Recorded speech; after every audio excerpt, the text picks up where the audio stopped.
Այսօրվա թեման մեր խոսակցության լինելու է AI-ի ազդեցությունը տեղեկատվական տեխնոլոգիաների ոլորտի վրա։ Մասնավորապես շատ հետաքրքիր կլինի այդ հարցը քննարկել ծրագրավորողների համար, ովքեր հիմա աշխատում են, որովհետեւ հասկանան ինչ է լինելու իրենց ապագան, վատ է լինելու թե շատ վատ է լինելու, այդ երկուսի մեջ ենք որոշելու։ Հետաքրքիր կլինի իհարկե սկսնակներին, որովհետեւ անձամբ ես շատ եմ հանդիպել այտենց ֆիդբեք, որ սկսնակները ասում են, որ իրանց մեծերը խորհուրդ են տալի IT չմտնել, որովհետև AI-ը ամեն ինչ անում է։ Այսօրվա թեման AI-ը ամեն ինչ անում է, արդյոք դա տենց է, թե տենց չի։ Ու խոսակցությունը ուզում եմ սկսել հիմնական մի քիչ համեղ գովազդելով ակադեմիայի մոտեցումը, որ ոնց է եղել մինչև հիմա, ու որ ընդհանրապես չի փոխվել։ Խոսակցությունը կսկսենք իրական ինժեների կերպարից, այսինքն մեր հիմնական կենտրոնում software engineer-ն է, որի շուրջ մենք երկար քննարկումներ ենք ունեցել, տարիներ առաջ միշտ շուկայում քարոզել ենք, որ կարևոր է computer science-ի բաժիններ իմանալը, ուղղակի կոդ գրող չլինել, ու կարող է ձեզանից ոմանք նույնիսկ հիշեն, ինձ թվում է Հայկոն կհիշի, որ իմ քարոզը միշտ եղել է այն, որ նույնիսկ ուշադրություն մի դարձրեք աշխատանքի հայտարարություններին, որովհետև շատ դեպքերում իրանք հայտարարությունները ոնց որ թյուրիմացություն են մտցնում։ Մասնավորապես ինչ նկատի ունեմ։ Ժամանակին աշխատանքի հայտարարությունները ու հիմա էլ մեկու մեջ նկատվում է ֆիքսվում էր կոնկրետ լեզվի վրա, օրինակ պահանջվում է JavaScript ծրագրավորող կամ պահանջվում է օրինակ backend Nest.js ծրագրավորող։ Այսինքն ինչ-որ introduction backend-ով կատարվում է, բայց focus-ը տրվում է կոնկրետ framework-ի վրա։ Այն ժամանակ ամեն դեպքում։ Սկսնակի մոտիվացիան ոլորտ մտնելու առաջին հերթին վերջում որպես վերջնահարցունք աշխատանք գտնելն է։ Ինչ ուզում ասենք, ոնց ուզում ասենք, ծրագրավորումը ինչքան հետաքրքիր լինի, ինժեներությունը եւ այլն։ Ես վստահ եմ շատերիդ համար ինքը որպես առանձին գիտություն կամ արվեստ հենց ինքնին հետաքրքիր է, այսինքն կարակ ինչ որտեղ ասեք, որ փող աշխատելը դա երկրորդական է, բայց նաև ինչ որ ներքին վստահություն ունեմ, որ եթե ծրագրավորողի աշխատավարձը լիներ 100,000 դրամ ու երբեք չբարձրանար, շատերը ընդհանրապես չէին ընտրի ծրագրավորում որպես ոլորտ կամ ուղղություն։ Այսինքն սկսնակի մոտիվացիան ստե մի տեղ կնշեմ, որովհետև թեման այս ուղղությամբ շատ է գնալու էլ, դա փող աշխատելն է։ Կլինի դա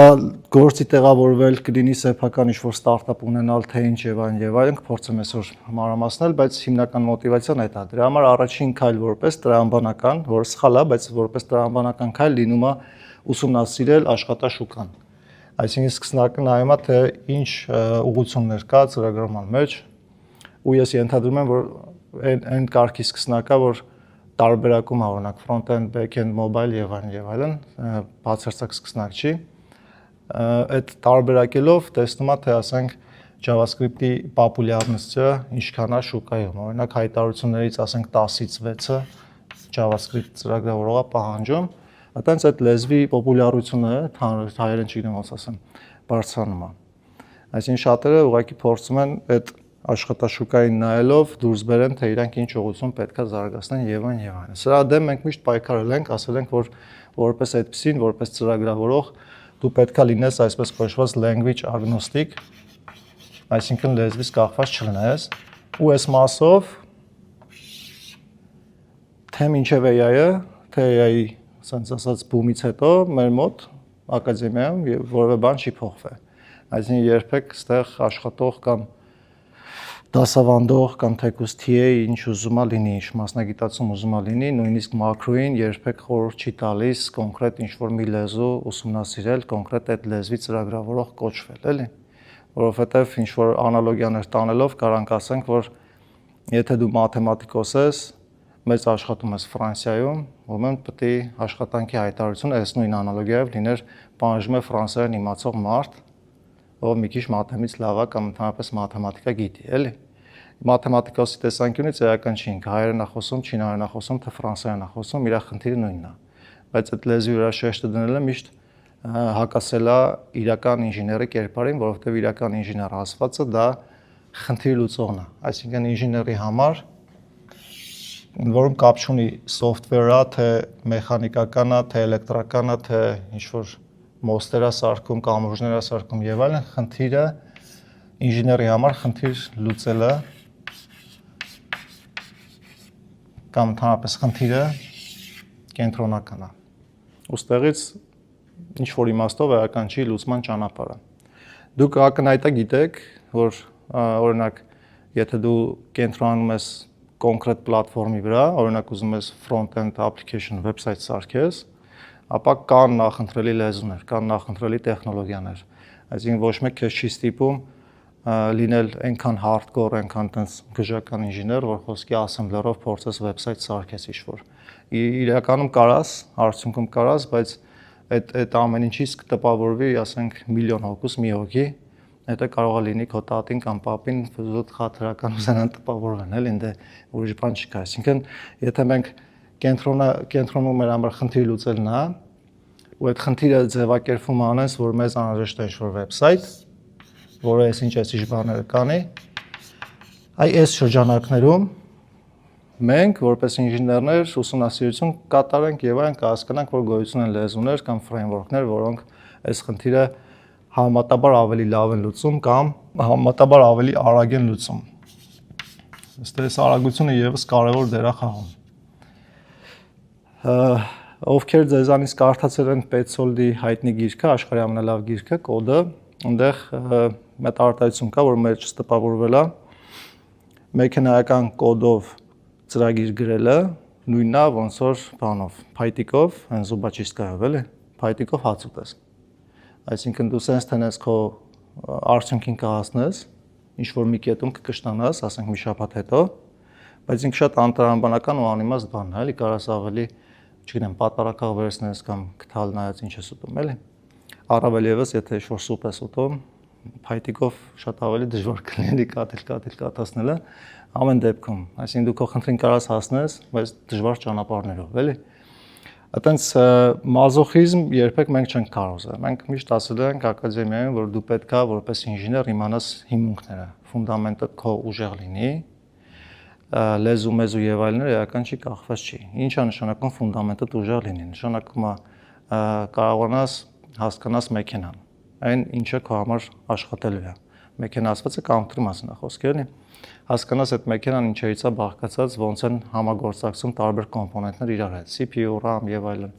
Ինչ որ չափով մեր մոտ ստացվել է ավելի խորը այդ ամեն ինչ սովորացնել, քան ասենք այլ տրեյնինգ սենթերներում, բայց այդ հələ ավարտականը չի, այսինքն վերջնական չգիտես այդ ամբողջը, էլի դու որ ծանոթանում ես համակարգչային արխիտեկտուրային կամ այլ կոմպոնենտներին computer science-ի, մենակ նրա համար, որ որպես ինժեներ քո ապագա գրվող product-ը լինի հնարավորինս լավը։ Այսինքն որակյալ։ Հնարավորինս լավը ասելով նկատի ունեմ արագ աշխատում, հաճելի ինտերֆեյս ունի, օգտակար բան անում։ Օրինակ, Google Search-ը իմ համար որպես product շատ լավ product է։ Արագ աշխատում, հաճելի ինտերֆեյս ունի, հաճելին պարտադիր չի ինչ-որ ռոզվի գույներ լինի, էլ ինքը մինիմալիստիկ ինտերֆեյս ունի, հասկանալի։ Ի տարբերություն օրինակ Microsoft-ի Bing-ի, որը էլի անձնական կարծիք որպես մի քիչ սիրուն չի, այն իմաստով, որ մտնում ես search անելու նկարներ ա բացում եւ այլն խառը sense քեզ խճճում է, էլի, անձամբ ես խճճում է, չգիտեմ ուսներին։ Ինչևէ, ու ինքը օգտակար բան է անում։ Այսինքն ինտերնետում ցակ ու ցրիվ լիքի ինֆորմացիա կա, այդ product-ը քեզ հնարավորություն է տալիս գտնել քո ուզածը։ Google search անելուց դու ստիպված ես ինչ որ չափով ուղեղդ աշխատացնել։ Այսինքն դու ստանում ես քո request-ին համապատասխանող արդյունքներ, դու այդ արդյունքների մեջ մի քիչ պետք է այսպես կոչված ճակերտների մեջ են վերցնում research անես, այսինքն ուսումնասիրես արդյոք քո ուզած չի հարցիդ պատասխանը ստանում ես, թե չես ստանում եւ այլն։ Google search-ը նաեւ ասում եմ նրա համար, որովհետեւ մինչեւ Google search-ը ու Google search-ից հետո ծրագրավորողները սենց ասած չգրված ձևով տարանջատվում էին երկու մասի ոնց որ error էր, էլի Google search-ի հայտնվել է ծրագրավորների համար։ Ընդհանուր մինչև այնպես կետեր հասել Google search-ի օգտագործման ունակությունները, որ դա ձևակերպվում էր որպես skill աշխատանքի հայտարարության մեջ։ Ու շատ դեպքերում եղել է, որ թե ինձ են տենց feedback տվել, որ այսինչ տիպի մարդ ենք ման գալի, թե կողքից նստած ուղակի տեսել եմ ոնց են ինչ որ սկսնակ աշխատողի վրով բողոքվում իր մենեջերը կամ team lead-ը եւ այլն, հիմնական տողը եղել է գոնե Google-ելու skill-եր ունենա, կարողանա Google-ի, որովհետեւ այստեղ դասախոսները կան նստած շատ հաճախ հանդիպել եք, չէ՞ որ ուսանողը գալիս է ինչ-որ հարցով, օրինակ չգիտեմ, վառը լեթից ինչով է տարբերվում, օրինակ էլի սենց օթից վերցրած։ Քո համար ինքն հենց հարցա, որ դու կարաս պրոստը Google search անես, առաջի հանդիպած լինքը վերցնես, 10 դե ուսանողին ասես, «Պաժալոստը, կարդա քո ուզած հարցի պատասխանն է», էլի։ Բայց դու քո մեջ ինչ-որ չափով սենց բան ես անում, քիչ ներվայնանում ես, թե ախր պրիմիտիվ բան է, էլի, կարար ֆայմեր էդի անել, էլի։ Ինքը նորմալ է, որ շատերը չեն ֆայմում, էդ էլ է, ոնց որ skill, որ պետք է train անես, էլի իրենց։ Աշխատանքի տեսանկյունից կամ գործատուի տեսանկյունից ինքը այնքան կարևոր skill է, որ դրանով կարան առանձնացնել այդ մարդու հետ կուզենան աշխատեն, հետագայում թե չեն ուզենա աշխատի, որովհետև այդ մարդը, եթե պրիմիտիվ Google-ելու skill-եր չունի, այդ մարդը շատ է քեզանից ժամանակ խլելու է, այսքան բան։ Այնպես չի, որ այդ մարդը վատն է։ Այդ մարդը կարող ավելի լավ մարդ լինի, քան ամենաուժեղ Google-ը, բայց այդ մարդը ժամանակը խլելու։ Իսկ ժամանակը այս կամ այն չափով կապվում է այսրա հետ, ֆիրմայի տեսանկյունից, փող աշխատելու հետ։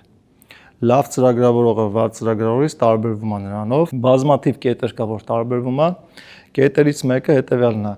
Լավ ծրագրավորողը հասկանում է, որ այնտեղ որտեղ ինքը աշխատում է, այդ ֆիրմայի միակ նպատակը դա փող աշխատելն է։ Ինչքան է ուզում տարօրինակ լինի, ինչքան է ուզում ֆիրմաները ասեն, չէ, մենք այդպես չենք ուզում ենք աշխարհը ավելի լավ տեղ դառնա եւ այլն, ուզում ենք մարդկանց օգնենք, բան։ Բացառություններ կան 1 կամ 2%, բայց մնացածի մտքին փող աշխատելն է։ Facebook-ի նպատակը մարդկանց կապելը չի։ Փող աշխատելն է, որովհետեւ երբ մտնում եք Facebook, ռեկլամ եք տեսնում։ Դա իզուր չի էլի, որ այդ գովազդանացած ձեզ ցույց է տալի։ Instagram-ի նպատակը փող աշխատելն է։ WhatsApp-ի նպատակը ոչ ակնհայտ, բայց փող աշխատելն է։ Այսօր սրանց մասին հերթով ինձ թվում է խոսանք, էլի։ Google search իդեան լավն է, ինժեներական մոտեցումը շատ լավն է, նախապատմությունը շատ ռոմանտիկ է, Google-ի ստեղծման պատմությունը որ կարդում ես, երկու հունգեր իրար հետ կամպյուտերներ հավաքին կպցրին իրար, Stanford, բան, sense այդ vibe-ը շատ է ձգում, էլի, ուզում ես այդ տեղ ունենաս, դու ես զբաղվես, էլի։ Ակադեմիայի ստեղծման նպատակներից մեկը դա որ տենց hub լինի, որ միանման մարդիկ իրար հետ հավաքվեն, ասենք ինչ-որ իդեաներ գեներացնեն, էլի, բայց նպատակը որն է Google-ի, Google search-ի փող աշխատելը։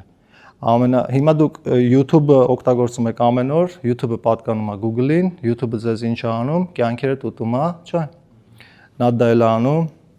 մի քիչ ոչ ակադեմիական տերմիններ շատ եմ օգտագործում, բայց դա շատ լավ է հնչում, էլի, այդ նա դա էլ Դավադիդ կյանքս կերավ, հա, դա նույնիսկ անգլիական կարա քիշեք, էլի։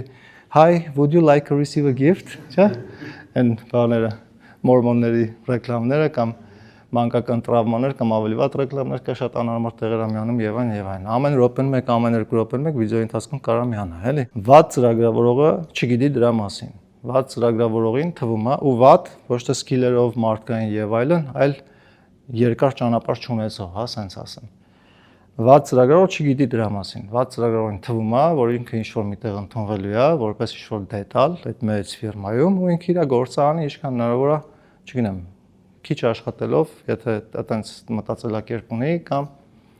ինչով է, էական չի։ Լավ ծրագրավորող գիտի, որ ինքը ինչ-որ input է բերում այն ֆիրմա, որտեղ ընդունվել է աշխատելու, որովհետև ֆիրմայի նպատակը փող աշխատելն է։ Դա շատ կարևոր է տարբերակել հետևյալը։ Ինչի է այդ փող աշխատելը քիչ թե շատ կապվում հենց engineering-ի հետ ծրագրման տեսանկյունից, էլի։ Այս օրինակ ուսանողների մոտ շատ եմ բերել, բայց այսօր այդ սա մտքերը կփորձեմ համախմբեմ իրար հետ մի անվանտակ ներկայացնել, էլի, կամ մի լեկցիայի ընթացքում ներկայացնել։ Եթե վերցնենք Instagram-ը որպես application, որը հնարավորություն է տալիս, այս Instagram-ն է, հնարավորություն է տալիս ինչ-որ տենց նկարներ նկարել, գցել, ինչ-որ մարդիկ լայք են, բան, շատերդ օգտագործել եք կամ օգտագործում եք, կիմանաք, կհասկանաք ինչի մասին է։ Ինքը որպես product գաղտնիք ունի իր հաջողությունը, ինչումն է իր հաջողությունը, այնա որ ու այտենց կարակ նկատեք շատ product-ներում կա, ինքը շատ էգոցենտրիկ է, եսակենտրոն application-ը, այսինքն էգոցենտրիկ կարող սխալ գրեմ անգլերենը, բայց միտքը հասկանում եք, էլի։ Այսինքն շեշտը դրվում է օգտագործողի ես-ի վրա։ Instagram օգտագործողը իր իմաստը միակ նկարել, գցել, լայքեր հավաքելն է։ Այսինքն ինքը պրակտիկ օգուտ քեզ չի տալիս։ Բացառությունները հանած, այսինքն օրինակ Pixart Academy-ան Instagram-ը օգտագործում է որպես հարթակ նոր ուսանողներ գտնելու համար։ Այսինքն տարածում է իր իդեաները կամ ինչ-որ գովազդները միացնում են նոր ուսանողներ են գալիս։ Ինչ-որ մեկը արվեստագետ է, սիրուն արվեստի գործեր ունի, հարթակա որպես օգտագործում Instagram-ում իր գործերը տեղադրել եւ այլն։ Բայց մնացած 90 քանի տոկոս user-ները հիմնական նպատակը իրանց ներկայացնելն է ու sense ասած գովաբանություններ լսել եւ այլն։ Ինքը մի քիչ դեպրեսիվ ուղղություն է տանում մարդկանց տեսանկյունից, էլի, որ դու իմանում ես, որ դու բոլորի նման ես, հա, որ խոսքի չգիտեմ, ինչ-որ sense մի հատ նկարվում ես, լայքերը նայում ես, երկու հատիկ պակասան նեղվում ես կամ այտենց դաժ դեպքեր են եղել, որ մարդը գցում է նկարը, առաջի 2 րոպեում ոչ մի լայք չի ստանում, նեղված ջնջում է նկարը։ Եթե ուզում եք հաջողված product ունենալ, ձեր product-ը պետքա լինի այս sense, հա։ Spotify-ը վերցնենք, ամեն տարի, տարվա վերջ, բոլոր իսկ կյանքը ուտում են մարդիկ, ովքեր, եթե դուք այդ մարդկանց եք չնեղվեք, էլի, ովքեր screenshot են անում, գցում են Spotify-ի կողմից summary արած իրանց լսած experience-ը։ Այսինքն ես լսել եմ Սպիտակցի Հայկո, ինձ ասում է բանը, քո տարվա կտրվածքով Spotify-ով դու լսել ես, բան, Սպիտակցի Հայկո 90% քո ժամանակը, 10%-ը, ասենք, չգիտեմ, ուրիշ թաթուլ կամ այտենց բաներ, էլի։ Ու ես հիմա դա screenshot եմ անում, ինձ հաճելի է։ Այսինքն իմ մասին ինչ-որ ստատիստիկ ինֆո է տալիս, դա ինձ հաճելի է, այդ screenshot եմ անում, գցում եմ եւ այլն։ Եսակենտրոնն է, էգոցենտրիկ product է, ինքը փորձում է քո վրա շատ էդի աշխատացնի, էլի։ Բայց հիմա վերադառնանք բիզնես կողմին, product-ի տեսանկյունից ինչի է Instagram-ին կարևոր, որ իր մոտ ամեն ինչ շատ լավ աշխատի, որովհետեւ եթե ինքը ունի մեծ user base, այսինքն լիքը օգտագործողներ ունի, ու այդ օգտագործողը եթե application-ը օգտագործելուց դանդաղություն նկատի, ինչ որտեղ բան անելու, այսպես կոչված իր օգտագործողական ջղայնությունը բարձրանալու է, էլի։ Եթե դուք մտնեք Google-ով ինչ-որ բան search անեք ու 2 ժամ այդ loading-ի ֆրիկը ֆրա, 2 ժամ չէ լավ, 2 րոպե։ Առաջին բանը, որ դուք կասկածելու եք, դա նա որ կարող է Ucom-ը չի աշխատում կամ ինտերնետը նիտոյա կամ ինչ-որ տես խնդիր կա, էլի։ Դուք ասենք ենթագիտակցությունը երբեք product-ին չեք մեղադրում, էլի, որովհետև այդ product-ը որակի ոնց որ բանը թողել է ձեր մոտ, որ իրանից դժվար տես խնդիր լինի, էլի։ Եթե դուք անընդհատ դրան բախվեք, ինտերնետը նորմալ լինի, բայց Google search-ը անում, շատ դանդաղ աշխատում, հետո մեկ էլ մի հատ ուրիշ search engine-ից ես օգտվում, որը շատ արագ է աշխատում, ակնհայտորեն ինչ-որ մի կետից սկսես Google search-ը չօգտագործել, այդ նոր search engine-ը օգտագործել։ Նույնը Instagram-ն է, նույնը Spotify-ն է, նույնը մնացած application-ներն են։ Այսինքն իրաց նպատակը որն է, օգտագործողը բացեց, սուպեր արագ արդյունքները տեսնի, նկարները տեսնի, բագեր չլինի, ամեն ինչ լավ աշխատի, story-ներ են, օգտագործողը story-ը գցում 2 ժամ չսպասի մինչև upload լինի, story-ը ինչ-որ մեկը նայում story վրա թափանի, միանգամից այդ story-ն նայի եւ այլն, արագ օգտագործվի, այսինքն իր արագություն լավ լինի, որակը բարձր լինի, ու ընդհանրապես այն ինչ-որ օգտակար բանն էլ անի, այդ Instagram-ի դեպքում կդժվարանամ ասել, որովհետեւ բան է, իմ տեսանկյունից այդպես օգտակար չի, բայց ամեն դեպքում եթե կա պահանջարկը, ուրեմն շատ մարդկանց համար ինչ-որ օգտակար բան անում է։ Հիմա ինչի է Instagram-ին կարևոր, որ խոսքի այն աշխատողը, որ ընդունվելու է իր application-ը սարքելու կամ դզմզելու կամ ինչ-որ նոր բաներ ավելացնելու, այդ աշխատողը հասկանա computer science fundamentals, օրինակ հասկանա computer architecture-ի բան, էլեմենտները կամ հիմունքները եւ այլն, կամ հասկանա ալգորիթմներ, կանոնակիրառի, ինչ-որ տվյալների կառուցվածքներ, այն լեզուն, որ ինքը օգտագործում է առանց կախվածություն ունենալու շատ լավ իրան տիրապետի, այսինքն էքսպերտ լինի ինչ-որ ուղղությամբ, ինչի է կարևոր ֆիրմայի տեսանկյունից ու ինչի ֆիրման պատրաստ է տենց շատ լավ, այսի կիսատ եմ թողել լիստը, բայց ընդհանուր իդեան այն է, որ դու լինես ինժեներ, computer science-ի գիտելիքներով, իմացությամբ, սկիլերով եւ այլն ուժեղ ինժեներ, էլի։ Instagram-ին սա շատ կարևոր է ինչի, որովհետեւ քո իմացած կամ հորինած ալգորիթմը կարա արագացնի application-ը չնչին ինչ-որ միլիվայրկյանով ու ամեն մի ինժեների ավելացրած այդ միլիվայրկյանները էկոնոմի արած այդ ժամանակը բերելու է նրան, որ վերջնական user experience-ը լինելու է հնարավոր լավագույնը, այսինքն այս user experience-ը կենտրոնում է միշտ product-ի տեսանկյունից, որովհետև օգտագործողը եթե գոհ է, օգտագործողը շատ է օգտագործում, իրանք նույնիսկ ինչ-որ հոգեբանական տրյուկներ կարան օգտագործեն, որ դու անընդհատ մեջ չմնաս, օրինակ նկատած կլինեք Facebook-ում, կարծեմ առաջինը Facebook-ում այդ է, Facebook-ում, եթե ինչ-որ post-ի տակ ինչ-որ մեկը comment է գրում, դու այդ բանը տեսնում ես someone is typing։ Դա տրյուկ է, որովհետև դու եթե դա չտեսնես ու սպառել ես արդեն post-ը, դու կարաս պրոստը Facebook-ը փակես։ Բայց եթե դու տեսնում ես someone is typing, նա ավսյակի ոտդ կախ ես գցում։ Իսկ այդ ոտդ կախ գցել նշանակում է դու application-ը բացած սպասում ես, կարող է comment-ը տեսնես, քո կարծիք ունենաս, արտահայտես կամ like-ես կամ եւ այլն, ավելի երկար ես օգտագործում։ Այդ արագությունը ու այդ տրյուկները եւ այլները նրա համար է, որ օգտագործող experience-ը բարձրանա, լավանա ու շատ օգտագործողներ ու շատ երկար ժամանակով օգտագործեն, որովհետեւ այս հարթակը Facebook-ը, N-News-ը հնարավորություն ունի քեզ ցուցադրել ռեկլամ, գովազդ, advertisement-ը ցույց տալիս։ Ու այդ գովազդը, որ քեզ ցուցադրում է, դրա դիմաց գովազդատուից փողը աշխատում։ Այսքան բան, այսինքն եթե ես ձեզ կարամ, չգիտեմ, այս գրիչների ենթադրենք ինձ փող են տվել այս ֆիրման ռեկլամ անելու համար։ YouTube-ը բլոկ չի անի, չէ՞, եթե sense ներքին ռեկլամը։ Cello ֆիրմա։ Ես միշտ օգտագործում եմ այս գրիչները, շատ եմ հավանում, ձեզ էլ խորհուրդ կտամ, всё։ Լեկցիայի ընթացքում փոքրիկ ռեկլամ էր, էլի։ Հիմա եթե ես այս Cello-ից փող վերցնեմ, ամեն մարդու համար 1000 դրամ, որ ենթադրենք իմ լսարանը այսքան է, 1000 դրամ փող եմ աշխատում, ասենք 20 հոգի մարդ եթե լինի լսարանում, 20000 փող եմ աշխատում։ Եթե լսարանը ի վիճակի է տեղավորի 70 հոգի, ես կսկսեմ մտածել, եթե իմ նպատակը շատ փող աշխատելն է, ես կսկսեմ մտածել, տենես ինչ տրյուկներ կարելի անել, որ ավելի շատ մարդ գա, այդ կոնտենտը լսի եւ այլն, ընթացքում ես ասեմ Cello գրիչների ընկերություն, շատ լավ գրիչ է բան, մի քիչ ավելի արտիստիկ ձևերով բան անեմ եւ այլն։ Որոշ մարդիկ այս կոնտեքստում,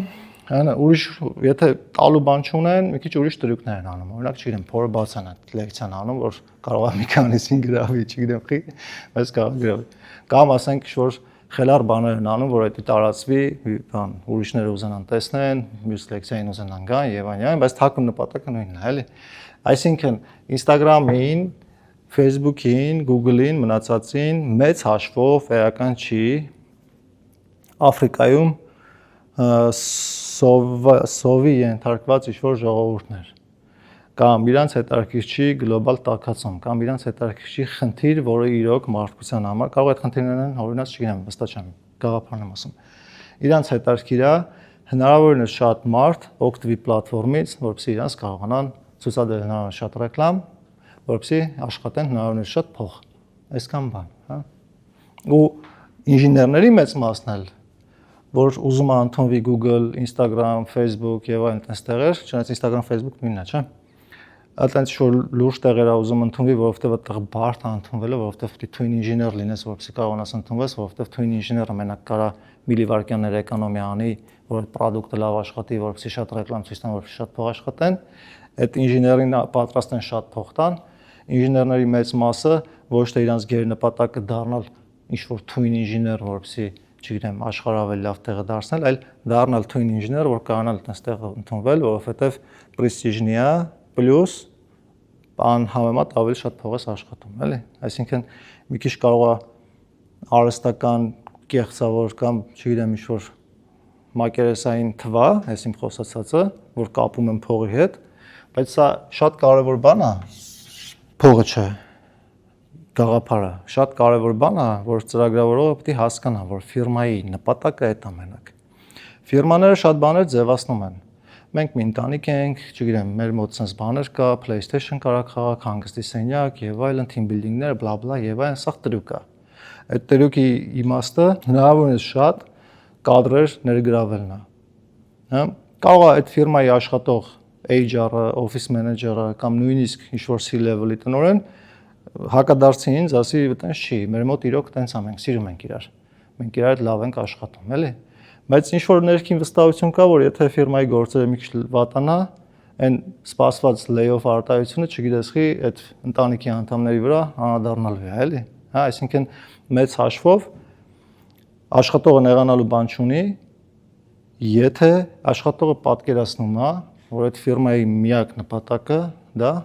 եկամուտ գեներացնելն է։ Եկամուտ գեներացնելը ավելի լավ տերմին է, քան փող աշխատելը, էլի, որովհետև փող աշխատելը չգիտես խի մարդկանց մոտ sense նենգ ինչ-որ բանի հետ է կապակցվում, էլի։ Իսկ եկամուտ գեներացնելը բիզնես տերմին է։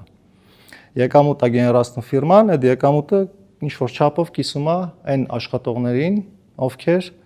օգնել են այդ եկամուտը գեներացնեն։ Ստեից գալիս է ինչ, որ եթե ծրագրավորողը, ինժեները կարողանում է տարբերակի սա, ծրագրավորողի ծախսած ժամանակը ու բերած input-ը փոխվելու է։ Այսինքն, ես շատ եմ հանդիպել այդպես դեպքեր, որ լավ շատ սխալ ասի, ես հանդիպել եմ այդպես դեպքեր, որ այնց աշխատողի են աշխատանքից ազատը, որ անհնար է իրան աշխատանքից ազատել, ասենք շատ խելացի ծրագրավորող, ուժեղագույն, իմ տեսանկյունից էլի, ու մեկ էլ հանում են գործից։ Պատճառը, որ հարցնում եմ ինչ եք հանե, ասում են ինքը շատ խելացի է, ամեն ինչ տեղն է, բայց բիզնես խնդիրներ չի լուծում։ Մենք իրան հանձնարարում ենք սարքի ինչ-որ ինտերֆեյս, որտեղ օգտագործողը գրանցվում է, գրանցվելուց հետո տեսնում է այս ինչ edge-ը ու կարա ասենք purchase անի, ինչ-որ բան առնի դից։ Ու այդ ծրագրավորողը մտածում է իսկ ոնց կարելի է այդ գրանցման տվյալները, որ ուղարկում եմ back-end, այնքան կոմպրես արած ուղարկեմ, որ տակից ցանցի այդ պրոտոկոլից ոչ թե մի քանի պակետ օգտագործի, այլ մի պակետով հասնի տեղ սուպեր արագ լինի, էլի։ Ու սկսում եմ մտածել դրա շուրջ, մտածում ծրագրավորողին շատ էին մտածել համար փող տալի։ Մտածում ու հասկանում եմ, որ լավ կլինի ինքը մի քիչ ուսումնասիրի low level պրոտոկոլները ցանցային ոնց են աշխատում, որ եթե կարիք լինի, դա ինչ-որ բան tweak անի։ Ուսումնասիրումը ինչ-որ բան tweak անում եւ այլն փորձարկում, հետո դուրս է բերում գաղափար, որը լավ կլինի, ես իմ custom պրոտոկոլը ունենամ, որը պակետը մի քիչ ավելի մեծ է, մի պակետով այս ինֆոն ղրգեմ, էլի։ Շեֆը գալի ասում է ինչ եղավ, ասում է հələ մտածում եմ research եմ անում եւ այլն, էլի է գալի ասում ինչ եղավ, հələ մտածում եմ research եմ անում եւ այլն, էլի է գալի ասում ինչ եղավ, արդեն ներվայնանում է, որովհետեւ փաստացի կարող ավելի քիչ skiller-ով ոչ այդքան տան սուպեր մոզգի բան անի, այդ task-ը տա, այդ քիչ skiller-ով մարդը վերցնի library, վերցնի ինչ-որ պատրաստի template, վերցնի ինչ-որ բան, ճպսնի, կպսնի ինչ-որ մի ձև, խնդիրը լուծվի, որովհետև խնդիրը դուրսը սպասող օգտագործողների գրանցումն է։ Այսինքն բիզնես խնդիրը այն էր, որ ինչ-որ մի հատ ֆորմա լինի, որտեղ օգտագործողները գրանցվեն։ Պատկերացրեք, ակադեմիայում հայտարարել ենք դասընթաց, ուսանողները պետք է գրանցվեն այդ դասընթացին, բայց գրանցման ֆորման չի աշխատում, որովհետև մեր ծրագրը այդպես չի, անունը չեմ տա, ազգանունը կտամ, Թադևոսյանին գիտեք, ինքը շատ լավ աշխատում, բայց պատկերացրեք, մեր ծրագրավորողը, ասենք ֆորմայի այդ border-ի վրա, ասենց երկու ժամ մտածի, որ կարելի է այնց անել, որ մկնիկը վրան պահելուց, ասենց մի հատ գունավոր էֆեկտ տա։ Ու սկսում է դա implement անելը, բայց չի ուզում պատրաստի ինչ-որ framework-ից, library-ից կամ եսի ինչից օգտվի, ուզում է ինքնուրույն դրան հասնի, այդ process-ը իրան հաճելի է, էլի։ Դա իսկական ինժեներությունն է, որ քեզ process-ը հաճելի է։ Բայց դու բախվում ես բիզնես խնդրին։ Ուսանողները սպասում են այդ դասընթացի ֆորման երբ է բացվելու, զանգում են, ասենք Ասիայի կյանքը ուտում են, թե չենք կարա գրանցվենք կամ այդպես շում է, հա։ Դες բիզնես խնդիրը չի ասում։ Այդ մարդուն հանում են գործից, ինչու՞, որովհետև այդ մարդը չի օգնում իրանց աշխատել ավելի շատ փող ապրեք։ Իսկ այդ մարդը, որ պատկերացներ, որ իր խնդիրը ստե փող օգնելն է փող աշխատեն ավելի շատ, որ ես դրանից օգտվեմ, այդ մարդը երկու ճանապարհ ունենար։ Ճանապարհ 1 ինքը փոխվեր, բիզնես խնդիրը լուծեր, արագ task-եր աներ, որը շատ ծրագրավորների հաճելի չի։ Եթե դու գիտես, որ գնացել ես ինչ-որ մի ֆիրմա աշխատես, որտեղ իրանց մեկը քո ինքնազարգացումը, իրանց մեկը քո ուժեղ սուպեր լուծումները, իրանց մեկը ես միշտ իրանց կարևորն է դու արդյունքը ցույց տաս, որ իրանք փող աշխատեն, երկրորդ ճանապարհը շատերը ընտրում են։ Իսկ երկրորդ ճանապարհը որն է, ես չեմ ուզում ստեղ աշխատեմ։ Ուզում եմ ինչ-որ իմաստային գործ անեմ, ինչ-որ meaningful, էլի, այսինքն ես իմ գործից հաճույք ստանամ, հետաքրքիր խնդիրներ լուծեմ, չգիտեմ, ինչ-որ բան հորինեմ,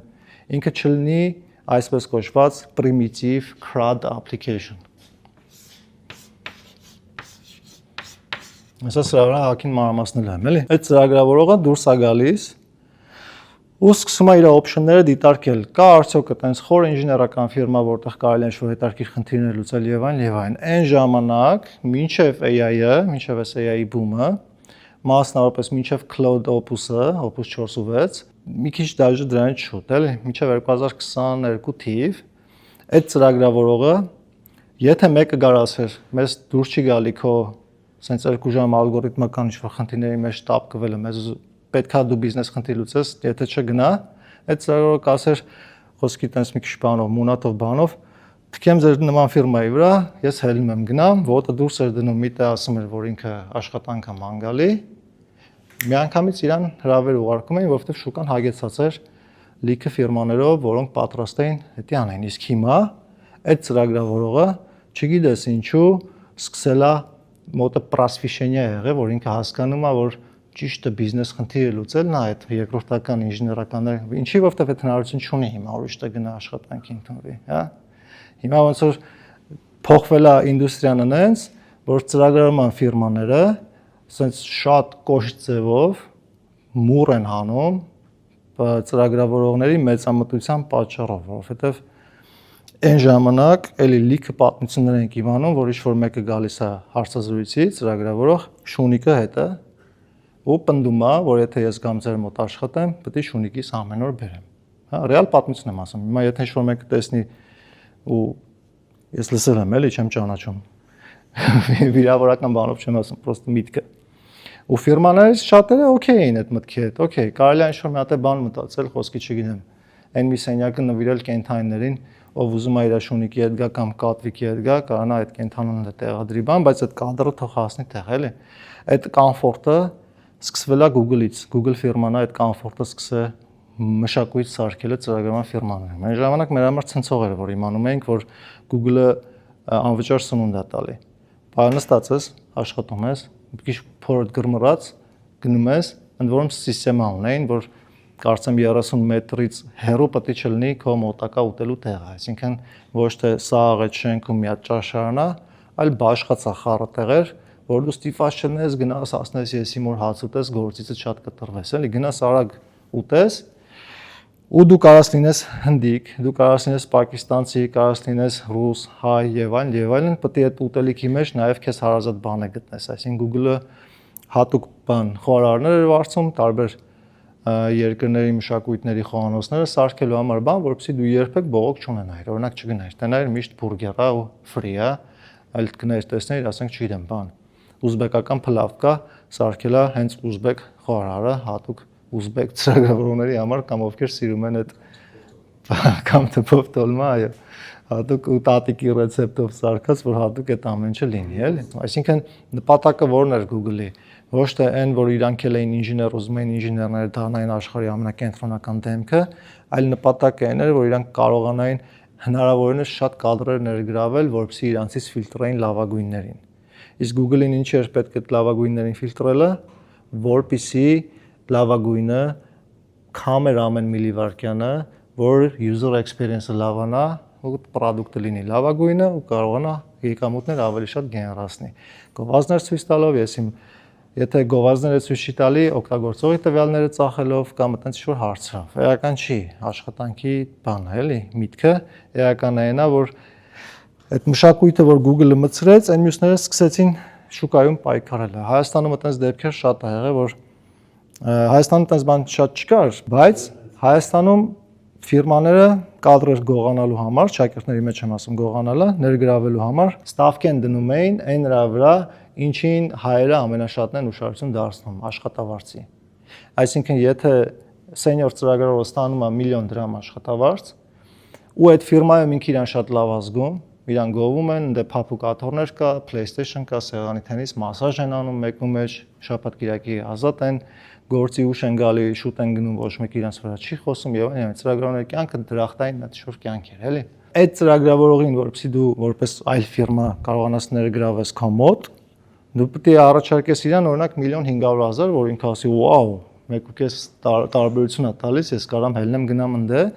Իսկ այդ current ֆիրման, որպեսզի քեզ չկորցնի, գոնե այսպես կոչված կոնտրա առաջարկ պետք է անի դրան մոտ ինչ-որ թիվ կամ դրանից մի քիչ է շատ, որ հետագայում long term դու ուրիշ տեղը չդիտարկես, էլի։ Ու այդ նոր եկած ֆիրմաները հայաստանյան շուկայում գեր լճացումը ապահովեցին, որ խոսքի դեպքեր կա, որ սենյոր ծրագրավորը ստանում է 3 միլիոն, ստանում է նույնիսկ 4 միլիոն, ինչ-որ միտեղ թիվը լսում են։ Մի տարվա ծրագրավորողը, որ ստանում է, ասենք 100,000 դրամ, ոգևորվում գնում կռիվ անում, ասում աշխատավարձս բարձրացեք, չէ, հելնում եմ գործից ու հելնում է գործից ուրիշ տեղ ընդունվում, որովհետև այդ ուրիշ տեղը խնդիր ունի փակի հաստիկը, որովհետև HR-ին հստակ դրված է կամ ռեկրուտերին հստակ դրված է խնդիր, որ մեզ պետքա 4 նոր PHP ծրագրավորող, ոնց ուզում ես ճարի, չճարես փողոց չենք տա, այսքան բան։ Հիմա այն մարդը տեսնում է, որ ինչ-որ մեկը գործից հելել է, աշխատանքը մանգալի, բնական է իրան վերցնում է։ Այս մարդը, այս մարդուն ռեկրուտերը հարցնում է, ասում է, իսկ ինչին դե 3 ամիս մնացիր ընդամենը, այս ինչ-որ ռոմանտիկ պատմություն է պատմում, որ ես ընդ զգում էի, որ չեմ աճում, ինձ ավելի հետաքրքիր խնդիրներ էր հետաքրքիր, օրինակ ձեր ֆիրմայի խնդիրները, HR ասում է, նորմալ արի։ Իսկ հիմա, որ կադրերի քանակը այնքան շատ է, նույն ռեկրուտերը ասում է, իսկ ընդ իցխի շուտելար, նույնիսկ կարող է չկանչել հարցազրույցի, որովհետև ասի դե 3 ամիս աշխատեմ, դժվար մեր մոտ է երկար մնա, էլի, այսինքն ռեկրուտերի խնդիրը եղել է նույն բանը, ինչ որ եղել է ֆիրմայի խնդիրը, ինչ որ եղել է աշխատողի խնդիրը, գեներացնել եկամուտ, աշխատել փող, հա, ռեկրուտերը երբեք չի մտածել, որ մի րոպե, այս որ 3 ամիս ընդեղ է, 2 ամիս ընդեղ է, 4 ամիս ընդեղ է, եւ կարող է մեր մոտ է տենց, սպասի մի հատ հասկանանք իր culture-ը, տեսակը եւ այլն, որոշ ֆիրմաներ իրենց էդի կարային թույլ տային, օրինակ մեր ֆիրման Pixart-ը գլխամասը ունի կամ ուներ այսինքն իսկ օգնի culture-ի team, այսինքն team, որը նաև շատ կարևորում էր մշակութային համապատասխանությունը, էլի կոպիտ ասած, եթե դու քյարթու ես, չես կարա մոդեռն մարդու հետ յոլա գնաս, ֆիրման իր culture-ը define անում էս ինչ ձևով, մեր մոտ արժեքները սենց են, փոխադարձ հարագան կա եւ այլն, ու փորձում են այդ culture team-ով նաև նոր ընդունվող մարդուց հասկանալ ինքը, ասենք, համապատասխանում է այդ մշակույթին, թե չի համապատասխանում, բայց որոշ ֆիրմաներ իրենց այդ թույլ չէին տալի, որովհետեւ շատ դեպքերում ինքը արհեստական խոչընդոտ է կադր վերցնելու հարցում, էլի։ Օրինակ հարցազրույցի ժամանակ ծրագրավորը կարա իրան մի քիչ վատ պահի culturally, բայց ռեկրուտերը կարա դրա վրա աշկ փակի, որովհետև ինքը խնդիր ունի վառվող հաստիկը փակելու, էլի, իրան ղեկավարությունը sense հրամայել է, որ արագ էսի պիտի փակես, sense կարող է աշկ փակի եւ այն լիքը խնդիրներ կարա առաջանա, էլի։ Իսկ հիմնական իդեան, որ այս ընթացքում որ խոսում էի, ոնց որ sense կարմիր գծով գալիս է այդ ծրագրավորողի sense մի տեսակ կապրիզնի ու բան մեծամիտ կերպարն է, էլի, ու ծրագրավորները իրոք տենց են, էին ամեն դեպքում, հիմա բավական համեստացել են, բայց ժամանակին շատ sense ուղղացված ինչ-որ մի հատ պատկեր էր, այսինքն դու նույնիսկ եթե չէիր աշխատում, ուսանող էիր, դու վստահ էիր, որ դու ունես ապագա, դու վստահ էիր, որ դու միլիոններ ես աշխատելու դրամով ամսական։ 1 միլիոն, 2 միլիոն, ես ունեցել եմ ուսանողներ, ընկեր ուսանողներ, որոնք պահը ճիշտ են օգտագործել, հələ մի տարի աշխատանքային փորձը չլրացած արդեն 1 միլիոն դրամ աշխատավարձ ստանում էին, էլի, դա բոլոր մնացած մասնագիտություններում անհնար բան է։ Բժիշկ, եթե դու ուզում ես թույն թվեր աշխատես, պետք է լինես շատ լավ բժիշկ։ Իրավաբան, եթե դու ուզում ես լավ փող աշխատես, պետք է լինես շատ լավ իրավաբան, որ մարդիկ այտենց ակնանջին անընդհատ կպաս լինեն, ասենք, չգիտեմ, այս ինչան էս ինչ։ Եթե ավտոյի հետ խնդիրներ եք ունեցել, խադավիկ, չգիտեմ, հայերեն ոնց է, հադավիկ կասեմ, խադավիկի ասենք մոտ ես գնում, միշտ ճշտում ենք։ Օրինակ ես Ջոնից միշտ հարցնում եմ, կարող է ծանոթ ես ինչ ունենաս, ու եթե լավն է լինում մասնագետը, իր մոտ միշտ հերթ է։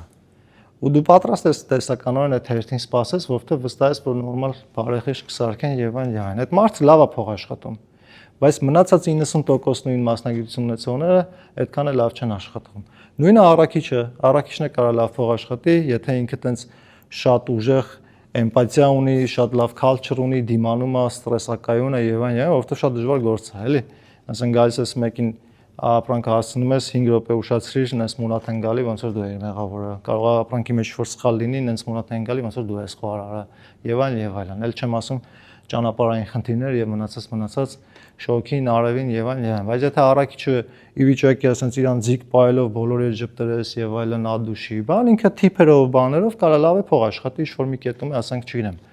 customer engagement specialist դառնա ինչ որ մի IT ֆիրմայում կամ այդպես ինչ որ բան։ Էական չի։ Էական այնա որ մնացած մասնագիտություններում դու ստիպված ես ճղեիր քեզ,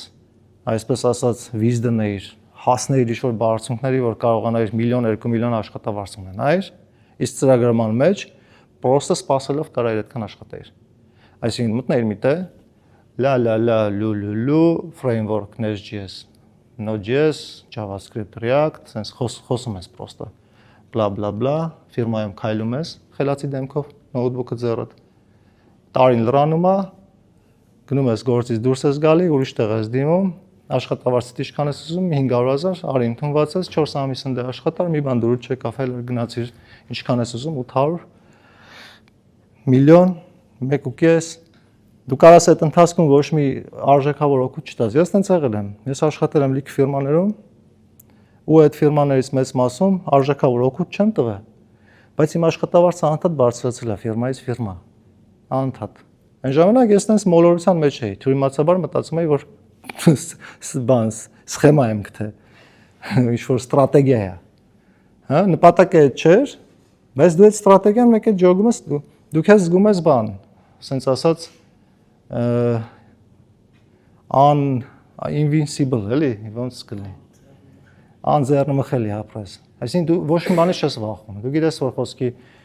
ինչ-որ մենեջերը քո հետ լավ չխոսած, հանգիստ կարաս հելնես գնաս, ինչ-որ միտեղ քեզ հարցազրույց գնացիր 10 րոպե սպասացին, կարաս կեսից հելնես, ասես ես ստե չեմ գա հարցազրույց եւ ինչը վերական չի, այդպես մի հատ վիճակ էր ստեղծվել, էլի, ու այդ վիճակի մեղավորը, ես մի քիչ ինտրիգային երկար ձևով կասեմ, էլի, այդ վիճակի մեղավորը, հա, թեման մեր AI-ն է, AI ինչպես ասած ինդուստրիայի վրա, հեսա մոտենում ենք, էլի, այդ վիճակի մեղավորը կարա գուշակեկով է, այսինքն ով է մեղավոր, որ ծրագրավորողը այտենց կապրիզնի էր, բավական երկար ժամանակ ու շատ դժվար էր իրանց հետ այտենց բան լեզու գտնելը եւ այլն, հիմա էշտա։ Ով է մեղավորը, կարա գուշակեք։ Ինչ պատասխան։ Գործատուն 1, ուրիշ TikTok-ը, շուկայի վիճակ, հետո ուրիշ տարբերակներ։ Հələ որ իմ ուզած պատասխանը չեք տվել, ես այն վատ դասախոսներից եմ, որ փողը էլ կարա լինի, այո, բայց կոնկրետ մեղավորի անուն կա։ Ոչ թե ինչ-որ խոսքի Ջոն Սմիթ, այլ համընկնում է, այլ կերպար, որը մեղավոր է այդ հարցում։ Իսկ մեղավորը գիտեք ով է, մեղավորը ինվեստորն է։ Այսպես ասած, venture կապիտալիստը։ Venture-ն է կարանք հանենք, կապիտալիստ։ Եթե երբևէ լսել եք ստարտափ բառը, ապա ամենահայտնի հաջորդ տերմինը, որ ստարտափի հետ լսում եք, դա ինվեստորն է։ Այս սրանք ինվեստորների մասին է խոսքը։ Ներդրող ինվեստորը դա մեր կողմից, սովորական մարդկանց կողմից դիտարկվում է որպես հարուստ մարդ, ով փողա տալի քեզ, որ դու գործանես իր ինչ-որ տոկոսներ տաս։ Ինվեստորը այն մարդն է, ով ունի եկամուտ, բավականաչափ, չգիտեմ, կարա ժառանգություն ստացած լինի, կարա ուժեղ բիզնեսմեն լինի, կարա քրտնաջան աշխատած լինի, էական չի։ Ունի եկամուտ, ու այդ եկամուտը ուզում է շատացնի։ Այդ եկամուտը շատացնելու համար ինքը ուզում է մինիմալ ծախսանի ժամանակային ու տանջանքի, որովհետև այդ մարդը արդեն տանջված մարդ է։ Ներդրում է անում։ Օրինակ ես գիտեմ Նարեն ինչ-որ պրոյեկտ ունի, ու գիտեմ Նարեկը ինչ-որ պրոյեկտ ունի, մեկ էլ ենթադրենք Բաբայանը պրոյեկտ ունի։ Նարեն անում է, սա fake օրինակ է, բայց հարմար է, էլի։ Նարեն անում է պրոյեկտ, օրինակ Spotify-ի նման։ Music streaming է անում։ Բաբայանն էլ է նույնը անում, Նարեկն էլ է նույնը անում, բայց ամեն մեկի համար տարբեր է դա։ Նարեկի music streaming application-ը իրանից ներկայացնում է mobile app։ Նարեինը իրանից ներկայացնում է desktop application։ Բաբայանին իրանից ներկայացնում է կոնկրետ ժանրի զուտ կատակորը մասում չնեղանաս, ասենք Ստալինյան ժամանակների top hit շքերթների ինչ-որ հավաքածուի streaming տարբեր երանգներով, տարբեր cover-ներով եւ այլն։ Ես ինվեստոր եմ։ Ես հարցնում եմ Նարեին, ինչ ես անում, ինքը պատմում է, մյուսին եմ հարցնում եւ այլն, ու ամեն մեկին տալիս եմ փող։ Իմ համար իրեքն են նույն բանն են անում։ Streaming, music streaming են անում։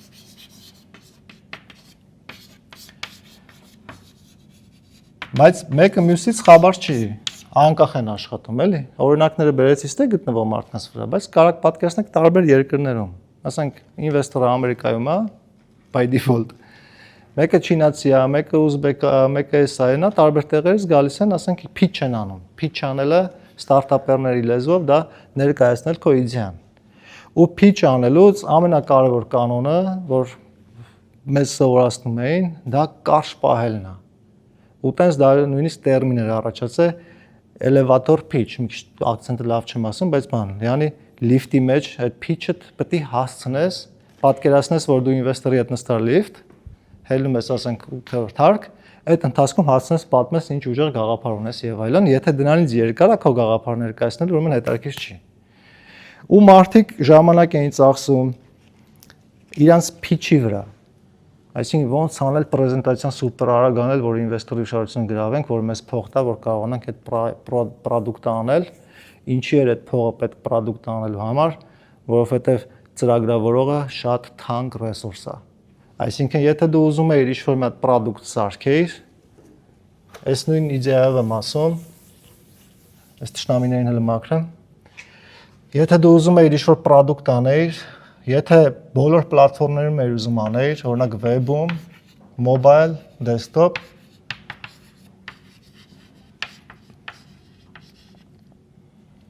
դու բավական մեծ թիմ պետք է հավաքեիր, հեսա դրան կմոտենամ, էլի։ Ինվեստորի նպատակը որն էր, իրան մեկ է, դու այդ պրոդուկտը ոնց ես անում։ Իրան կարևոր է, որ դու վստահելի մարդ լինես, քեզ փող է տալի, վերջի վերջո։ Քո ֆիրմայի տոկոսի դիմաց։ Այսինքն քեզ տալիս է $1 միլիոն, 10% քո ֆիրմայի համար։ Այդ ինչա նշանակում, նշանակում է քո ֆիրման գնահատվում է $10 միլիոն, որովհետև ինքը քեզ 10 միլիոնից մեկը տալիս է, ասում է 10%-ը տառնում եմ, իմն է, այս 1 միլիոնը քեզ, որպես ներդրումային փող, աշխատող վարձի, օֆիս վարձի, ռեկլամներ արի եւ այն պրոդուկտը զարգացրա։ Այսքան բան։ Բայց դերակ չի այս մարդը, որ ես այս մարդուն եմ տալի $1 միլիոն, իր, ասենք 20%-ի համար, որովհետև ինքը business negotiation լավ չի անում։ Իր ֆիրման ցածր է գնահատել։ Այս մարդուն вообще փող չեմ տալի, փուլային եմ կազմակերպում, հա, ես իմ տրուկներն եմ անում, ասում եմ, արիլը դու առաջի փուլիդ համար քեզ պետք է $20,000, որպեսզի ունենաս մի հատ, ասենք, ինժեներ, որպեսզի գործ տանի, կամ դու ես ինժեները խիես վարձում ես դու կանես եւ այն էական չի։ Ներդրում եմ անում, ինչ որ մի կետում, այս ֆիրմաներից որևէ մեկը կարա աճի, կամ կարան իրեկներ բան անեն, fail գնան։ Նորմալ պրակտիկա է։ Ինվեստորի տեսանկյունից այդ փողը, որ ինքը կորստում է մնացած ֆիրմաներում, բայց թեկուզ մի ֆիրմա կարա ծաղկի, ինքը շատ է դուրս գալի, որովհետև եթե $1 միլիոն տվել եմ 10%-ի դիմաց, ու այդ ֆիրմայի արժեքը ինչ-որ մի կետում դառնա $1 միլիարդ, իմ 10%-ը կազմելու է, բաբայան, ինչքան է կազմում։ 100 միլիոն։ Thank you։ $100 միլիոն, այսինքն ես 1 միլիոն ըստեղ եմ տվել 1 միլիոն ընդ 1 միլիոն ընդ 3 միլիոն ծախսել եմ, բայց աշխատել եմ ցելի $97 միլիոն, այսինքն ինվեստորը օքեյ է լրիվ։ Ինքը օքեյ է ստենդը եւ այլն, բայց ինվեստորը նաեւ ընթացքում տեսնում է, որ այս մարդու ֆիրման ասենց հələ տենց բան է, լողում է, ոչ այնա լավ է, ոչ այնա վատ է։ Հիմա ինվեստորը մտածում է ոնց անի, որ ինքը իր փողը արդարացնի։ Դրա համար ստիպում է կամ խորհուրդ է տալի այդ մարդուն, ով տանջում է, ֆիրման ասարկում, վազում է, մակրողի վրա խոսում, սրա վրա խոսում, իրանից են զզում, toxic culture team էս սաղ իշպատում է, էլի մենեջերը ծրագրավորի վրա խոսեց, ծրագրավորը գործից հելավ, խիհելա, ուրիշ մարդ ճարակի եւ այլն բան, այդ սաղ process-ի մեջ այդ մարդը տանջվում է, ընտանիքի հետ լավ հարաբերություն չի, որովհետեւ ժամանակ չունի հատկացնի, սաղ իրանից դժգոհ են, ամեն վազվզոցի մեջ է եւ այլն, ինվեստորը այս մարդուն ստիպում է երկրորդ ռաունդ ինվեստիցիայի գնալ, այսինքն նոր ներդրումներ գրավել, բայց իրանից չէ, ուրիշ ինվեստորներից, ու արդեն քանի որ ֆիրման բավական աճած է, քանակ աշխատողների շատ է, այդ նոր ռաունդը գնահատելու է այս ֆիրմայի գինը, ասենք չգիտեմ $100 միլիոն, ու ասենք 20%-ի դիմաց տալու է $20 միլիոն։ Հիմա եթե գնահատականը բարձրանում է, այս ինվեստորի նախնական $1 միլիոն առած 10%-ի գինը բարձրանում է, Այսինքն ինվեստորը ի վիճակի է իր տոկոսն է ծախի, հազա ինվեստորին արանքային փող աշխատի։ Ինվեստորի նպատակը է դա։ Ինքը կարող ոտը կախկցի, ասի սպասի, լավ ինվեստիցիա ստացավ նոր, իմ տոկոսներից ոչ մի բան չգնաց, founder-ի տոկոսներից գնաց, տենանք ոնց կզարգանա, կարող ավելի շատ փող աշխատենք, միլիարդ կարանք աշխատենք, խի եմ վրազում։ Կամ կարող վրազի միանգամից իր փողը հանի, մտածից թե հույս չկա, ասենք որ insider info ունի, իմացել է որ founder-ը բանա։ Ուզում եմ մարդ թռնի, ու խոսքի վсё կորել է, հել չի տենալու, էլի, ասենց ինչ-որ ինֆո է իմացել, էական չի։ Հիմա այս ինվեստորները արդեն ուզելու են իրանց 10-20%-ները էլ ավելի թանկ ծախեն, այսինքն հասնում են մանր venture կապիտալիստներին, որ միլիարդներ են տիրապետում, ինչ թիվ ասես ունեն։ Իսկ venture կապիտալիստի տեսանկյունից ես լիքը բան հորինում եմ, եթե բիզնես ոլորտի մարդիկ նայեն, կարող ասեն, ինչա խոսում եւ այլն, բայց ես ինքնավստահ եմ այդ հարցում էլի, որ այն ինչ տեսել եմ, այդ եմ ասում։ Հիմա այդ կապիտալիստները, մյուս ինվեստորները կարող է ուզեն ֆիրման ավելի թանկ ծախելու համար ֆիրմայի աշխատակազմի քանակը մեծացնեն։ 100 հոգանոց ֆիրման լինի 1000 հոգանոց, որովհետև ուրիշը դու ծախես 100 հոգանոց ֆիրմա, ուրիշը ծախես 1000 հոգանոց ֆիրմա, էլի։ Ու հրանգը իշնի founder-ի վրա, որ հեսա փողերը պրծնում է, հեսա ֆիրման վարյա գնալու, մենք ուզում ենք իրան նոր ինվեստիցիա ապահովենք եւ այլն, աշխատակազմի քանակը մեծացրա։ Ու այս պահին ինչ տրենդ կա, այդ տրենդները սկսի իրագործել։ Օրինակ տրենդը diversity and inclusion կամ տրենդը ինչ որ գունավոր է եսի ինչերը։ Տրենդը եսի այս պահին ինչ կա, էլի, հետո կարող է present փոխվի, այդ տրենդը վերանա, ուրիշ տրենդ սկսվի, այական չի, էլի։ Բայց արհեստական ֆիրման սկսում է մի քիչ ավելի գրավիչ դառնալ անունը, մարքեթինգի վրա, ռեկլամներ, բան, հորինում են ռոմանտիկ պատմություն ֆիրմայի համար, թե ինչու ինքը ստեղծվեց։ Այսի երբեք ոչ մեկ չի ասում։ Founder-ը հելնում է հարցազրույց տալու, founder-ին հարցնում են դու ինչի մտածեցիր այդ ծրագիրը սարքես, ինքը ասում է ես մի անգամ ճանապարհորդում էի Աֆրիկայով ու տեսա որ երեխաներին ստեղծագործական process-ում խանգարում է երաժշտություն լսելը։ Իրանք չեն լսել երբեք Մոցարտ։ Ու ես ուզեցա որ երգը հասնի աշխարհի բոլոր կետերը։ Իմ խնդիրը է դա աշխարհը ավելի լավ տեղ դարձնելը։ Մտքի մեջ ասում եմ փող եմ ուզում աշխատեմ, բարձ չի, բայց երբեք ոչ մեկ էդի տենց բարձր չի ասում։ Բացառություններ կան founder-ներ, որ իրոք ուզում են էդի տենց անել, բայց այս founder-ը արդեն ինքն էլ չգիտի ինքը ինչ է անում, որովհետև ստարտափների մեծ մասը նաև հաճախակի կատարում է այսպես կոչված pivot։ Մեղմ ասած, ես դասախոս եմ, գալի հայտարարում եմ C++ ծրագրավորման լեզվի դասընթաց, տեսնում եմ երկու հոգի մարդադիմում, pivot եմ անում, ասում եմ գրաֆիկ դիզայնի դասընթաց, դիմում է 100 հոգի, всё, այսքան բան։ Ինձ հարցնում են, խի ես դա անում, ասում եմ աշխարհը ավելի լավ տեղ դառնալու համար, կրթել մարդկանց եւ այլն։ Մի քիչ արհեստական օրինակ է, բայց ամեն դեպքում pivot-ը այդ իդեան փոխելն է։ Լիքը ստարտափներ սկսել են սենց, փոխվել են ուրիշ ուղղություն։ Ինչի, որովհետև ինվեստորը ասել է, ոնց որ այդ իդեան չի աշխատի, բայց քանի որ փող տվել են քեզ, արի իդեան փոխի, թիմը լավն է, ֆիրման լավն է, արի այս ուղղությունը փորձենք, էլի։ Ինվեստորի նպատակը որն է փող աշխատել, այսքան բան։ Հիմա այս մարդը տանջում է, աշխատանքի հայտարարություններ են գցում, բայց չկա այդքան կադր, որպեսզի իրանք ընդունեն, աճացնեն դա։ Եթե չկա այդքան կադր, դա նույնն է, ոնց որ ուսումնական հաստատությունները, որ պետական ուսումնական հաստատությունները տարեկան հաշվետվություն են տալի դպրոց օրինակ, քանի աշակերտ իրենց մոտ ավարտեց իր գնահատականով։ Եթե գնահատականները ցածրանում է, դպրոցին, բուհին կամ ցանկացած եսեմ ինչին պետության կողմից խոսակցություն է գալի իբր։ Կարող է вообще follow-up չեն անում, բայց խոսակցություն է գալի, որ ձեր բանը ցածրացել է, էլի։ Այսինքն այն benefit-ները, որ դուք ստանում եք, փողերը եւ այլները, դա դիք չասնենք, լավացրեք արդյունքները։ Ուսումնական հաստատությունը, եթե վստահ է, որ ինքը չի կարող լավացնել արդյունքները, որովհետեւ այս թազասերունդը լավ չի սովորում կամ բան, ինքը շեմն է իջացնում։ Այսինքն դու արդեն գերազանցիկ կարաս համարվես ոչ թե 10-ից 10 հավաքելու դեպքում, այլ 10-ից 7 հավաքելու դեպքում։ Դու պետք է հարգանքով վերաբերվես։ Ամերիկյան դպրոցներում օրինակ բանա։ Չկա մեր մոտ ոնց էր օրագիրը տանում էր 5 էին դնում 0-ից 5 էր, 1-ից 5 էր սանդղակը։ Եթե դու դասդ լավ չէր սովորել, 2 էիր ստանում կամ ծեծ էիր ուտում, եթե 10-ը լավ էր սովորել, 4 կամ 5 էիր ստանում, 5-ը շատ լավ է, 5 պլյուսը իդեալական է, 4-ը դե տենց նայած տեղ էր ընդունվում, ասենք կարող է տուն տաներ, տնեցիք կոմասին եթե մեծ կարծիքի էին, 4-ը տենց ընդունելի չէր, էլի։ Տեղեկալ հակառակը 4-ը ստացի մալադես։ Եթե դու լավ չես սովորում, 2 էին դնում, խոսում էին վրեդ, ոնց որ անկեղծ էլի։ Հիմա տենց չի, հիմա սաղ գնահատական են ստանում, բայց գնահատական չեն ստանում։ Աստղիկ, նավիկ, եսիմինչ 18-րդ տեղ գրավելու մրցանակ, եսիմինչ եւ այն։ Դրա նպատակը ո՞րն է։ Դրա նպատակը այնա, որ ոչ թե այդ մարդիկ իրենց ված չզգան, իրանք է խաղան։ Մարդը եթե շնորհակալություն է ստանում քիչ performance-ի համար, այդ մարդը երբեք շատ performance չի անում։ Այդ մարդուն դա վնասում է։ Եթե դու երախուն ասում ես վերջի տեղն ես ընկի, մալադեց, եկեք բոլորը ծափարենք քեզ վերջի տեղն գնելու, այդ երախեն կասի դզես։ Ես իմ բանը այդ լայքերը այն Instagram-ը որ ջնջի, արդեն հավաքում եմ առանց ոչ ոման անելու։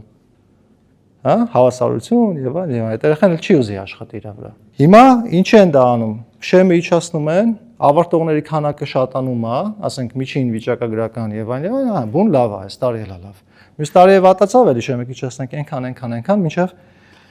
TikTok-ը ռիլիստան սկսեն օգտագործել եւ այլն, էական չի։ Էականն է նա, որ նույն ձև վարվում էին IT ֆիրմաները, ինվեստորը հրահանգա իջացրել ֆիրմայի քանակը շատացրա, չկա այդքան կադր,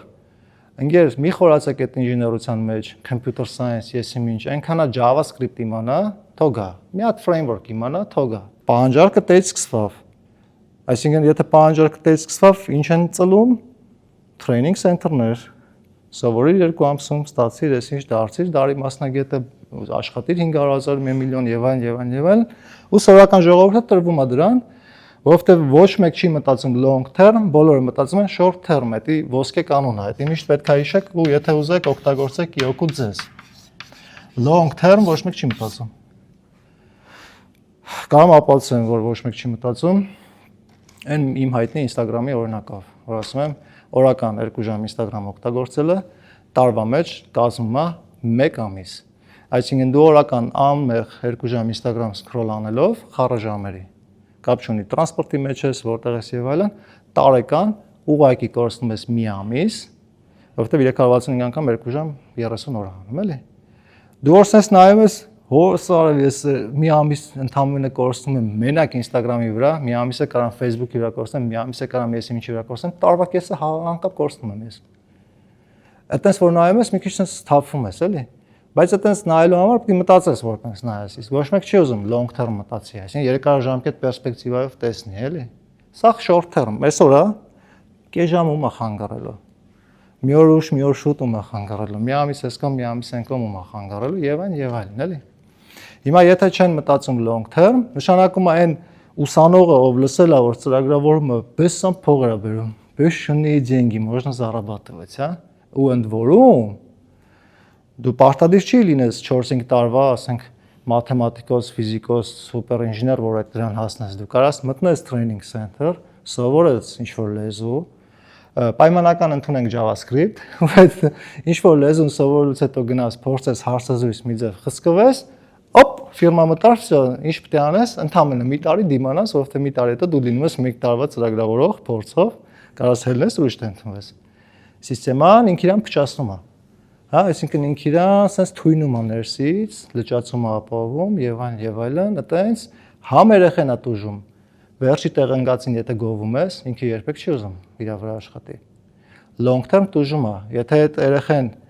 վաղը մյուսօր դառնա 5 տարվա ծրագրավորող, ով արդեն հիպոթեկով տուն առե, որովհետեւ սիստեման իրան ասել է հիպոթեկով տուն առ, որովհետեւ բոլորը առնում են, ինքը ամսական դուրս է տալի 800,000 դրամ փող,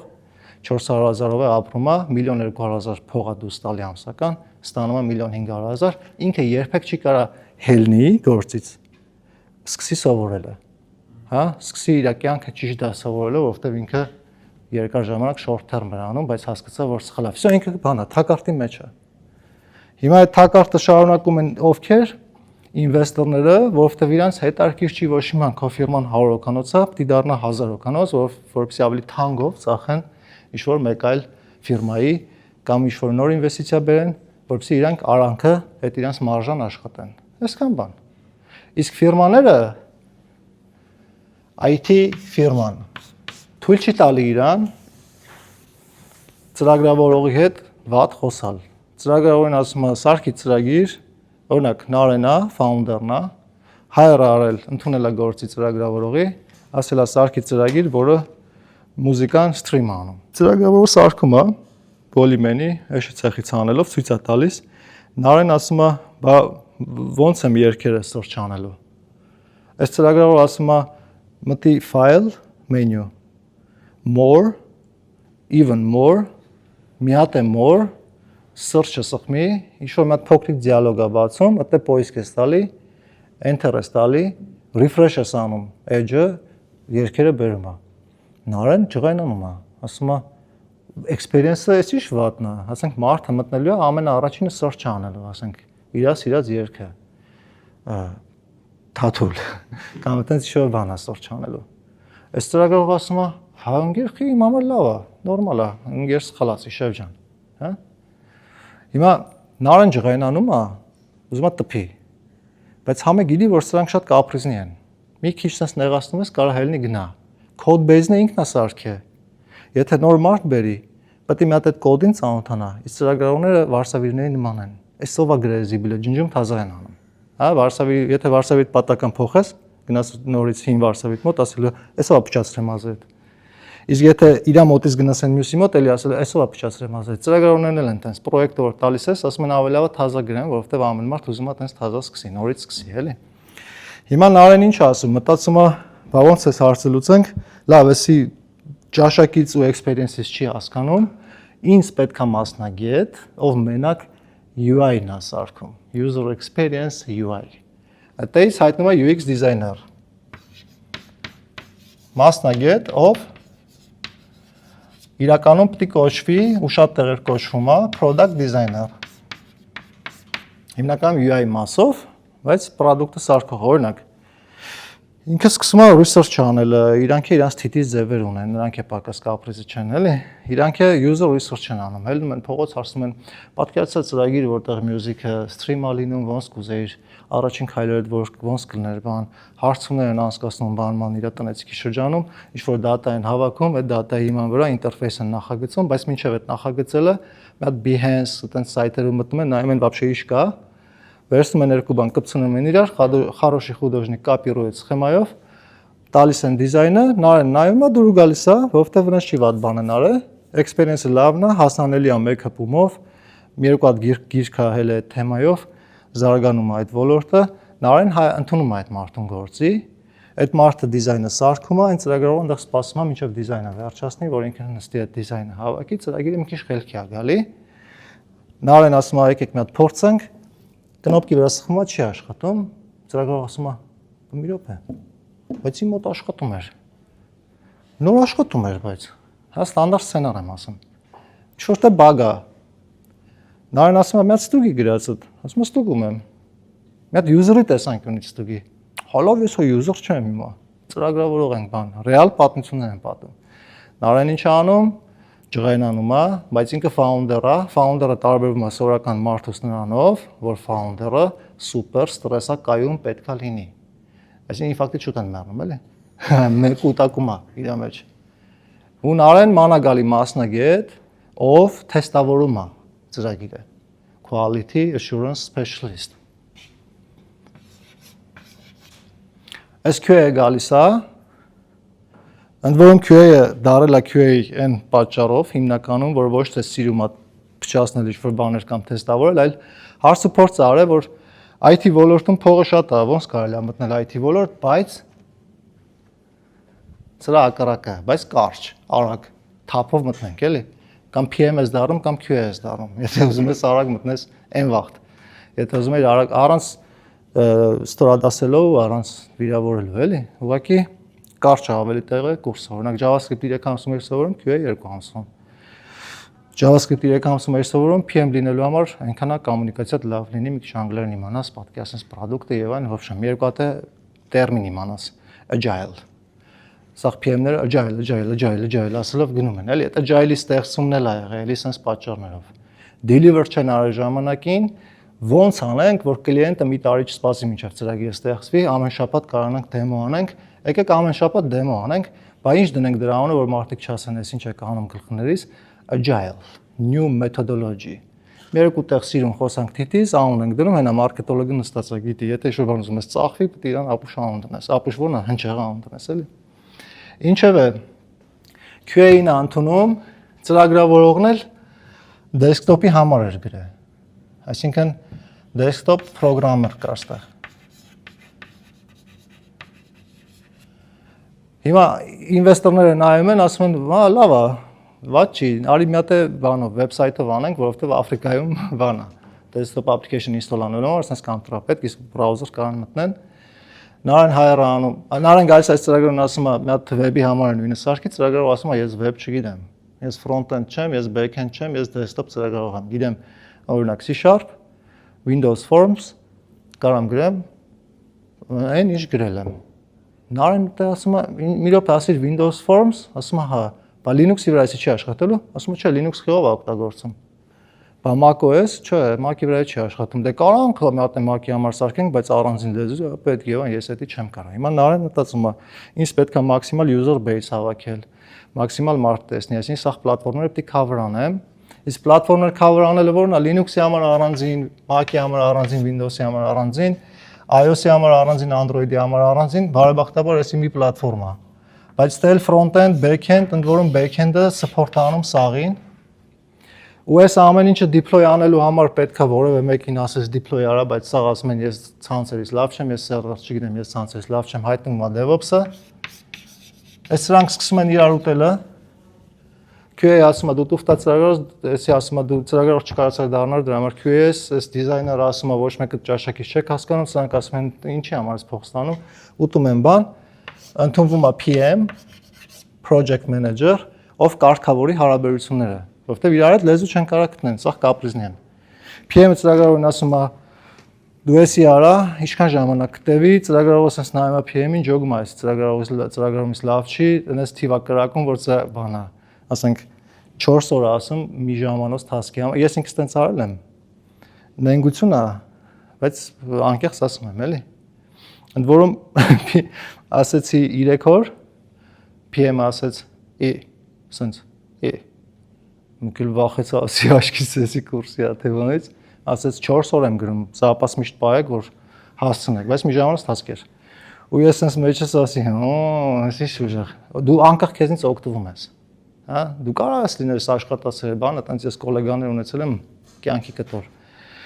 Բայց անկախ քեզանից սիստեման այդ միջավայրը քեզ փչացնում է, հա, որովհետև կոմպետենտ չի մասնակի է, կոմպետենտ էսի այդքան էլ լավ չի հասկանում, անի вообще PM պետք է չլներ, բայց իրան եկան ասին PM կլնես, ինքն է զուտ նրա համար որ գնա տուն ասի ինձի պաշտոնի բարձրացում են տվե, տորտը կտրենք ուրախանանք այդ short term հաջողքը վայելենք, ասում է հա համաձայն եմ, բայց ինքը вообще կադր չի։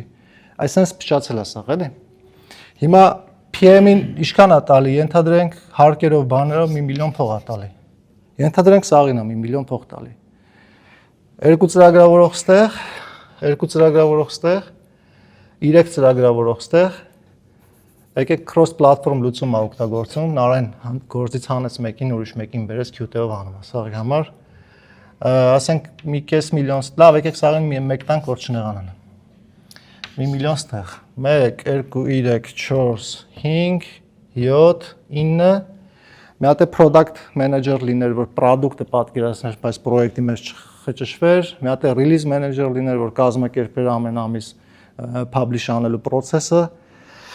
մի հատ է HR լիներ, որ կարգավորեր եսի ինչը եւ այլն, team ուղղանում է, ասենք փոքրիկ team ունենալու համար, եկեք 10 հոգու վրա բարիշենք, էլի։ 10 հոկանոց team ունենալու համար 10 միլիոն դրամ ամսական քեզ փող է պետք։ Իսկ product-ը մի ամսում չի գրվում։ Product-ը ժամանակի ընթացքում գրվում է։ Կարա տևի կես տարի իդեալական դեպքն է, կարա տևի տարի եւ ավել։ Ես գիտեմ product, որի միատիկ feature implement անելը տևել է 2 տարի, ու այդ feature-ը հիմա որ ասեմ, չեմ ասի, բայց հիմա որ ասեմ, ձեր համար տևելու է մոտավորապես առանց AI տևելու է մի շաբաթ։ Այսինքն մենակ ով նստես մի շաբաթում պետք է անես։ 100 հոկանոց ֆիրման 2 տարում չի կարողացի անի։ Զուտ նրա համար որ կոմունիկացիայի խնդիրներ են ունեցել։ Դիզայները սխալ հասկացավ ծրագրավորում PM-ը, հիվանդ էր, այս շաբաթին չկար, QA-ը նեղացավ, գնաց ուրիշ տեղ։ Вообще մի հատ խառը sense պատմություն, բայց սա փող են ստանում այդ ընթացքում։ Այսինքն, եթե միջինում մի տարի է տևելու այդ product release-ը, 100 միլիոն դրամ փող է պետք ես, որովհետեւ դա կարողանաս իրականացնես, էլի։ Դրա համար առանց ինվեստոր անհնար է։ Հայ ինչ որ միտեղ մտածում ես քեզ ինվեստորին չի ապետ, եթե իրանց մտքին չկա քո հաջողությունը, իրանք ուզում են փող աշխատեն, որովհետեւ դու ստիպված ես այդ չար գործարքը կնքում, որովհետեւ դու չունես ջեբը դրած 100 միլիոն դոլար, որ քո բանը հանճարեղիձյան իրագործես։ Իսկ քեզ ստիպում են քո հանճարեղիձյան իրագործես ինչու։ Մշակույթն է տենց։ Դու կինոներ ես նայում բանի, Մարկ Ցուկերբերգի մասին, դու կինոներ ես նայում Սթիվ Ջոբսի մասին, դու կինոներ ես նայում, չգիտեմ, Google-ի մասին է կար, չէ՞։ Ոգևորվում ես դրանից։ Փոքրուց քեզ տես քարոզում են, որ ստարտափ պետք է անես, աշխարհը գրավես, ստարտափ պետք է անես, աշխարհը գրավես։ Հայտնվում են լիքը ստարտափ բաներ, միջոցառումներ, հայտնվում են լիքը $1000 ինվեստորներ, որ ինչ-որ մրցույթ են անում, երեխեքը գալի pitch են անում իրանց իջան, հավանեցի լավն էր, չհավանեցի լավը չէր, մի քիչ դաժե կարող կպնեն այդ ժյուրիները իրանց տես լուրջ դեմքերի տեղ դրած ինչ-որ կոմենտներ անի, բան խելացի բաներ ասի, դու պետք է pitch-ը հասցնես 30 վայրկյանում անես, որովհետև Փոլ Գրեմն է դրա մասին տենց ասել եւ այլն, բայց իրանք ասեն կյանքում ոչ մի product զարգացած չկան, էլի։ Էական չի вообще, փողը շատ աստե։ Ու շատ խճճված է։ Մի անգամ ես մի հատ տեղ աշխատում էի, աշխարհի ամենախելացի team lead-ներ, իմ ղեկավարը, այն որ հիանում է, էլի, ինչ է հիմա։ Ասես, բա ֆրոնտը քիչ ես անում, product-ի, ոնց որ թիմը փոքր էր, էլի մեր։ Ասես ֆրոնտից լավ չեմ, ես back եմ անում, նեղացավ, իմ վրա ջղայնացավ, էլի։ Ասես, եթե ծրագրավորող տես բան ասում, իմ համար ինքը ծրագրավորող չի։ Ես ու մեջս նեղացա թե խոսքի դու գիտեիր որ ես back-end եմ, back-end-ի հաստիկին եմ դիմե, ես back-end եմ մենական front չեմ սիրում, ես չի ստացվում, բան։ Ինքը ինձ ասես տես բան չկա, էլի։ Ասես ում կրոտի տես անում։ Կամ է դու ծրագրավորող չես։ Հետո տես մեջս նստավ, էլի։ Հա սկզբում կարող ասես հակա դրամադրվես, ասես ինչ հասկանում։ Բայց ճիշտ է ասում։ Դժվարություն չկար ընդ։ Նույն back-end-ներ, պրոստը երևում էր, էլի։ Մի քիչ ավելի պարզ։ Հետո դեսկտոպը որ նայում ես, նույն բանն է, կարող է ուրիշ լեզու օգտագործես։ Մյուսը նայում ես, ինչ-որ մի կետում մեջդ մտածում ես, որ եւ իրոք էլի, ասենք դու պրինցիպի կարաս սաղ անես, բայց դու քեզ բան ես անում, պրոֆիլավորում ես մի ուղղությամբ։ Ու դից հետո, տենց այդ մտքերից հետո մեկը հայտնվավ AI-ը, վերջապես, հա, ընդ որում AI չի, LLM, Zubri տարած սիստեմա,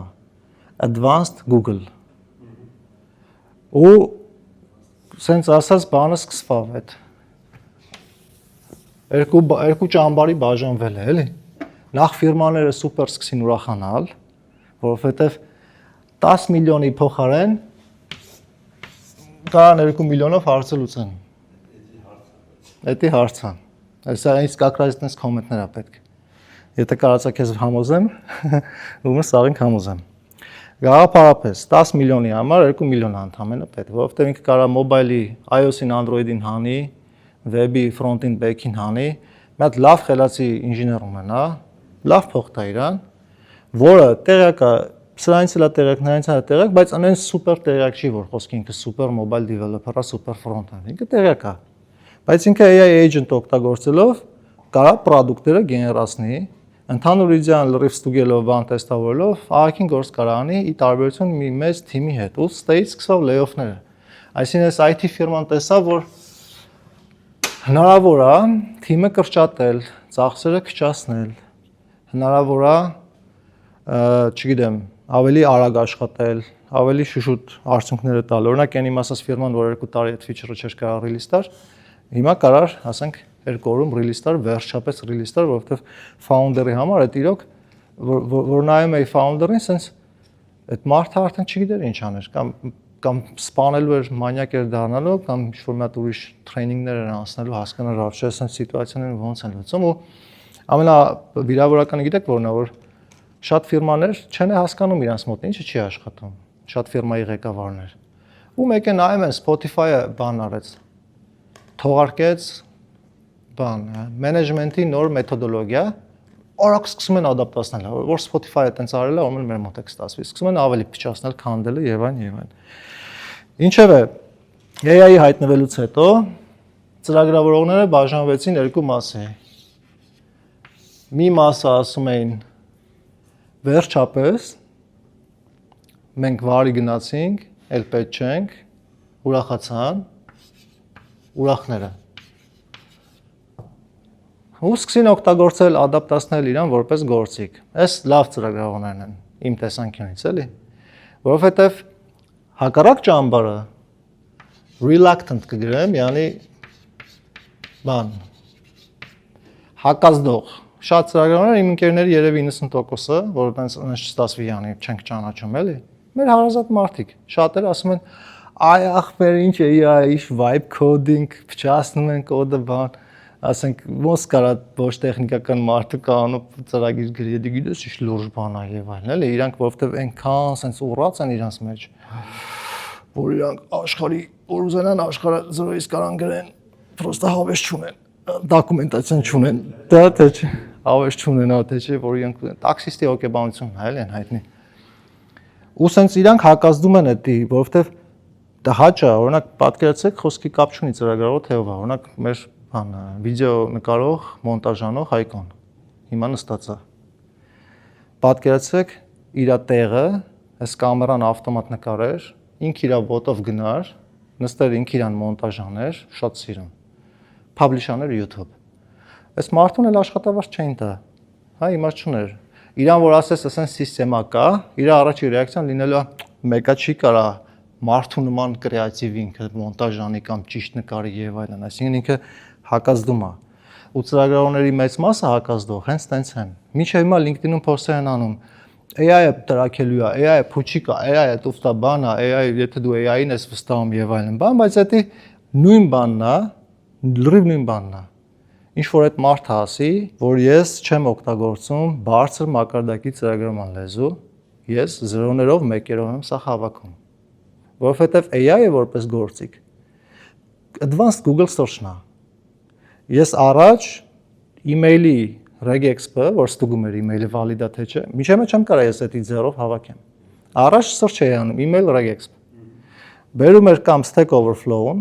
հայտնի պլատֆորմ էր այն ժամանակ, հիմա էլ չի օգտագործվում։ Stack Overflow-ն, որտեղ լյուբոյ հարցի պատասխան ծրագրման ոլորտում կար, հետո on-line-ով տարբեր ոլորտներ եւ այլն։ Եթե Stack Overflow-ը չբերեր, ինչ որ մեկի blog post-ներ բերելու email regex-ի օրինակ։ Առանց ստուգել, առանց նայել copy էի անում, տեղադրում էի իմ գրած if-ի մեջ, այսինքն իմ գրած այդ if-ն էր։ If regex հավասար չի ինչ որ բանի, ապա ու ինձ թվում էր, որ ես այդ կոդը որ գրում եմ, sense ուժեղ բան եմ անում։ Հիմա այս LLM-ները այդ կոդի գեներացիայի process-ն են քեզ տալիս։ Այսինքն ես որպես ծրագրավորող ուրախանում եմ ինչի։ Ես կարամ նախագծման վրա ժամանակ ծախսեմ։ Ես կարամ product մտածեմ ու սկսեմ մտածելը, ունի երկու հատ edge։ Ստե այսպես կնոպկա կլինի, ստե sense բան կլինի, հետո կգա այստե։ Սրա տակից տվյալները այսիշ մոդելով կպահեմ, բան, sense մտածեմ։ Այտենց ստեղծագործական process է իմ համար։ Եթե ձեր մոտ երբևէ տենց եղել է, որ ինչ-որ բան նախապես նախագծեք, հետո նստեք կոդ գրել, այդ կոդ գրելու process-ը ռուտինա է դառնում, որտեղ դու գիտես արդեն ինչ պետք է անես։ Հիմա LLM-ը ասում է, այս process-ը դու արա, բայց կարացինից նկարագրես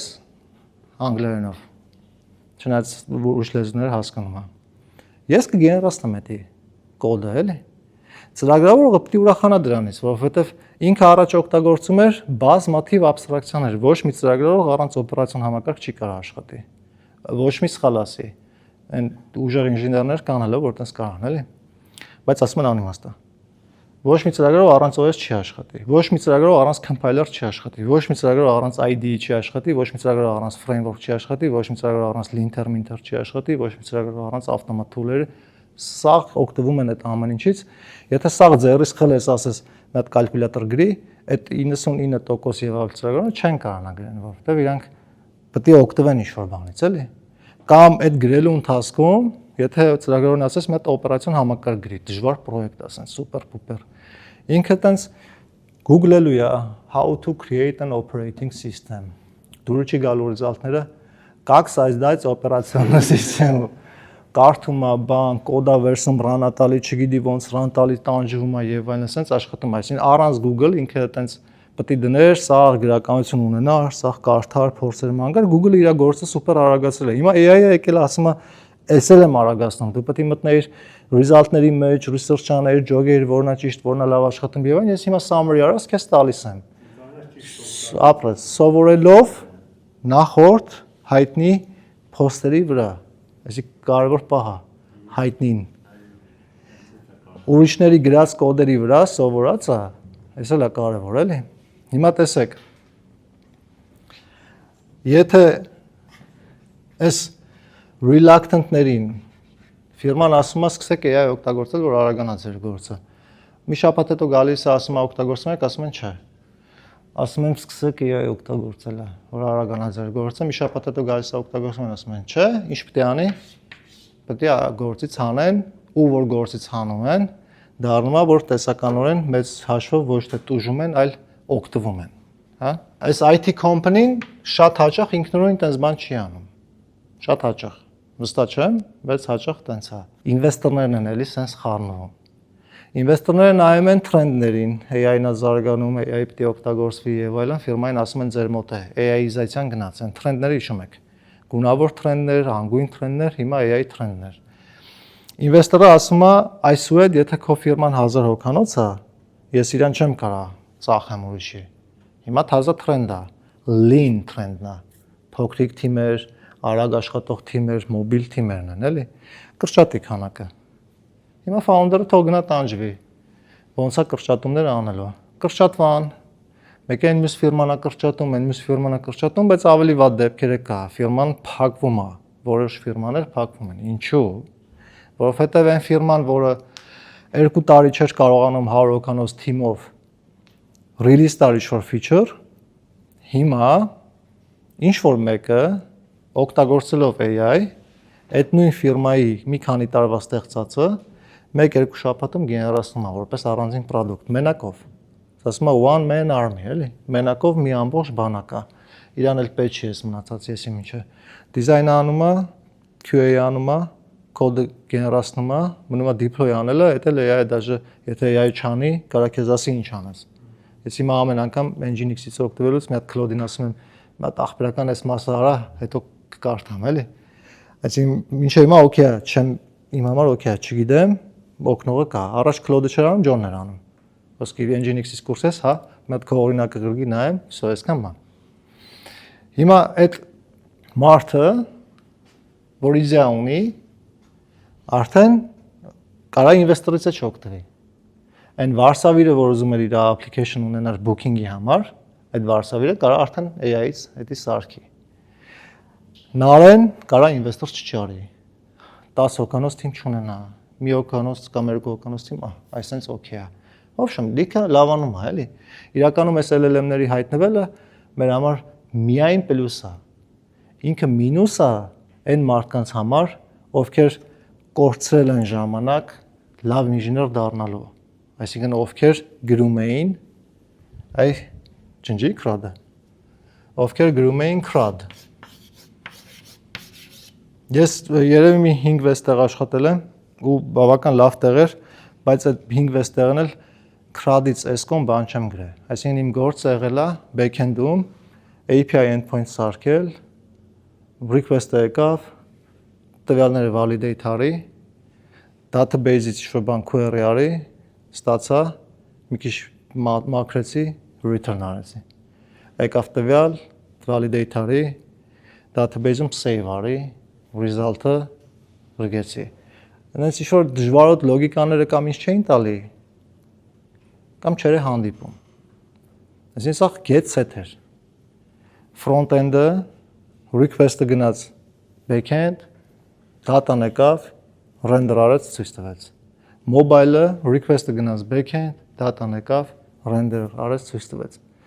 Այդ մարդկանց, այդ թվում էր, թե մենք շատ լուրջ գործ ենք անում, որովհետև դժվար է պատական անցորդին ասելը if-ը, for-ը։ Ամենադժվար հարցը հարցազրույցին բանն էր, ոնց է աշխատում event loop-ը։ Եթե դու ասynchron ֆունկցիան հասկանում ես ոնց է աշխատում, դու ընդունված ես գործի։ Ասենք դու կարա իմանայիր փոփոխականներն ինչ է, memory management-ը ինչ է եւ այլն, բայց պետք է անպայման իմանայիր event loop-ը ոնց է աշխատում որպես back-end, էլի, ընդունվեր գործի։ Եթե դու back-end-ը Node.js-ով ինչ-որ միտեղ բայց բան էին անում, Java-ով էին անում, դու ասում ես ես մենակ Node-ով եմ անում, պրոֆիլը տես սպանում էր։ Իսկ մի հատ տարօրինակ ինչ-որ վիճակ էր ստեղծվել, որ հոգու խորքում բոլորս է գիտենք, որ արածը դեսի միշ չի, ասենք սա իր այդ քրադա։ Հիմա LLM-ները այս սա են իդեալական ավտոմատացնում։ Բայց LLM-ը չի ստեղծագործում, չի լուծում ռեալ ինժեներական խնդիրներ։ Այսինքն, եթե դու ուզենաս սարքես քո սեփական Shazam-ը, դու չես կարա Claude-ին ասես սարքի իմ սեփական Shazam-ը։ Լիքը հարցեր ունես, որ պետք է հասկանաս։ Audio wave-ը ոնց է աշխատում։ Քիչ թեմայի մեջ եմ, դրա համար կարող ես սխալ խոսամ, էլի։ Ես երգը ոնց եմ կտրտում մանր մասերի DB-ում ոնց եմ պահում, որ պատահական օգտագործողը երգի լյուբոյ կետից այդ Shazam-ի կնոպկեն, որ սխում է, բռնում է մուզիկան, գրում է backend, pattern-ով դուրս է բերում, հասկանում է, որ երգները էսի է տալու։ Պետք է դու մտածես, չէ՞, պետք է հասկանաս, պետք է գիտելիքներ ունենաս, պետք է աղմուկոտ երգը, շատ աղմուկոտ երգը ու մաքուր երգը պետք է կարողանաս իրար հավասարացնես, բայց իրանք տարբեր բաներ են տալի, wave-եր են տալի։ Պետք է հասկանաս այդ pattern-ները դուրս բերես, այսինքն ինժեներական գործ պետք է անես։ Այն մարդիկ, ովքեր բողոքում են AI-ից, AI-ը չի կարող փոխարինի ծրագրավորողին եւ այլն, ճիշտ են ասում AI-ը չի կարող փոխարինի ծրագրավորողին, ով սարքում է Shazam։ Բայց AI-ը ոչ միայն չի կարող, այլ նաեւ տոտալ փոխարինել է ծրագրավորողին, ով սարքում է CRUD application։ Հիմա վերադառնալով իմ ամենաառաջի մտքին, ակադեմիայում միշտ պայքարել ենք նրա դեմ, որ դու կոնկրետ լեզվի ծրագրավորող չես, կոդ գրող չես, դու ինժեներ ես, դու պետք է խնդիր լուծես։ High level design անես, արխիտեկտուրա մշակես, հասկանաս կոդը ոնց է արագ աշխատում այս արխիտեկտուրայում, կոմպյուտերի արխիտեկտուրայում, հասկանաս էսի ոնց է աշխատում եւ այլն, որ ստանաս twin product։ Այդ մարդու համար, այդ process-ը անցած մարդու համար AI-ի ներկայությունը մենակ պլյուս է, որովհետեւ ձանձրալի կտոր ինքը անում է։ Որովհետեւ եթե ես նախագծում եմ product-ը, լրիվ հասկանում եմ ոնց է աշխատում, արդեն պատկերացնում մտքից մեջ, այս edge-ից այս edge-ը գնում, data model-ը ստե է save-անում, այս լոգիկան ստենց է աշխատում եւ այլն, ինձ մնում է, կամ ինքս նստեմ գրեմ, կամ hire անեմ junior ծրագրավորող, բացատրեմ task-ը, արխիտեկտուրնի, junior-ը սկսի type անել կոդը, կամ այդ task-ը, որ պետք է բացատրեի junior-ին, Claude-ին բացատրեմ, please-ով։ Junior-ին please-ը չես ասում, Claude-ին please-ը ասում ես։ Please, blah blah blah blah։ Ինձ ինչ ամնում, գեներացրած կոդը, կպցնեմ այս կոդին, մի հատ ձեռով նավսյակի ստուգեմ, իրան ասեմ հələ տեստեր գեներացրա տենանք, էսի աշխատում է, չի աշխատում եւ այլն բան, product-ը ստանամ շատ ավելի արագ, քան մինչև այդ ստանում է, էլի։ Այսինքն, հիմա որ ասում են junior ոչ մի տեղ չեն ընդունում, կամ ծրագրավորումը մեռացա, AI-ը ամեն ինչ անում է եւ այլն, հակառակն է։ Ծրագրավորումը ոչ թե մեռացա, այլ ծրագրավորումը նորա ծաղկում ապրում, որովհետև վերջապես մենք էլ չենք կռվի իրար այդ որ լեզուն է ավելի լավը, ակնհայտ է որ C++-ն է ավելի լավը, բայց վերջապես այդ կռիվը մենք չենք անում։ Հա վերջապես աշխատանքի հայտարարություններում մենք չենք տեսնի պահանջում է Kotlin ծրագրավորող։ Մենք տեսնելու ենք պահանջում է ծրագրավորող։ Հիմա մեկ-մեկ փակագծի մեջ գրում են AI assisted, yani եթե եկար ասիր AI լավ բան չի, մենք քեզ չենք ընդունելու, էլի դու այն հին մարդկանցից ես։ Ու հինը ստե վատ իմաստով չի։ Այն ժամանակ վատ իմաստով էր, assembler-ս անում այս հին մարդը այն մեռած տեխնոլոգիա է։ Հիմա տեխնոլոգիան չի մեռած, հիմա մոդելն է մեռած։ Այսինքն այս մեծ ստրուկտուրան IT օֆիսների համար այլևս իմաստ չունի։ Հիմա փոքրիկ մոբիլ թիմեր են հայտնվում։ Հիմա յուրաքանչյուրս կարանք մեր իդեան որ ունենք, ասենք մի շաբաթ երկու շաբաթ ծախսելով product ստանանք, բան սարքենք, ստարտափ ունենանք։ Ինչ-որ բան մտքովդ անցրես, կարաս validate անես։ Ես մի հատ իդեա ունեի, 2 տարի բան էի անում։ Ինքս ինձ էփում էի, թե մի օր անելու եմ, որովհետև գիտեի, որ մի 5 ամիս, 6 ամիս պետք է full time զբաղվեմ, էլի։ Աշխատանքի հետ համատեղելը դժվար է, մի քիչ ալարկոտ ես եւ այլն։ Վերջերս Opus 4 ու 6-ից հետո, որ ուզում էի մի հատ ստուգեի, էլի, ինչի վիճակի է, ալարելով մի հատիկ prompt-ով այդ իմիջիան սարքեց։ Всё։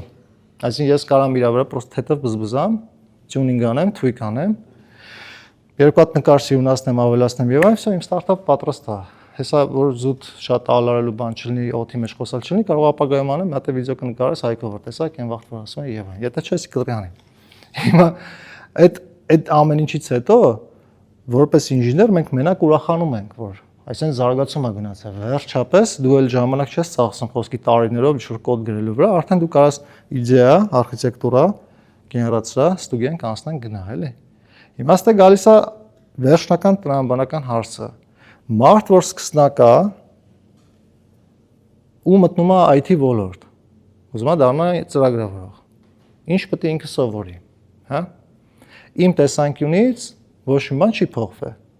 Էլի պիտի սովորի computer science fundamentals, էլի պիտի մի քանի լեզուներ իմանա, էլի պիտի պատկերացում ունենա խնդիրը ոնց լուծի եւ այլն։ Ուղղակի մի բան ավելանում է, որը դառնում է առանցքային, այսինքն այդտեղից պետք է սկսվի քո ճանապարհորդությունը IT ոլորտ։ Այդ մի բանը ավելանալը դա այսիա product thinking and design. Սրա մեջ կարա մտնի UX design, սրա մեջ կարա լինի software architecture, սրա մեջ կարա լինի system design, սրա մեջ կարա մտնի pattern-ներ, սրա մեջ կարա մտնի ինչ սրտու զիվիլ ասես կա, product thinking-ը լրիվ ուրիշ բան է։ Համախմբում է սա իրար հետ, բայց իդեան հետևյալն է, սա IT ֆիրմաների ղեկավարների իրանց ծրագրավորողների իմանալու երազանքն է։ Այսինքն յուրաքանչյուր IT ֆիրմայի ղեկավար երազում է իր աշխատողները բոլորը այսի տիրապետեն։ Իսկ սա տիրապետել ինչ է նշանակում։ Նշանակում է դու product-ը սարքում ես user-ի համար, այսքան բան։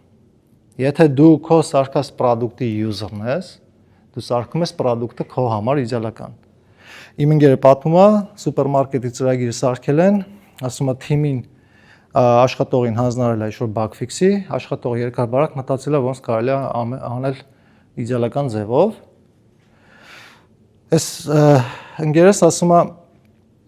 ոչ թե ես բշտեցի եւ այլն բացատրում էի որ դու user-ի համար ես սարքում, էլի մի խորացի, էսի սենց անեմ, նենց անեմ, ես pattern օգտագործեմ, ասում է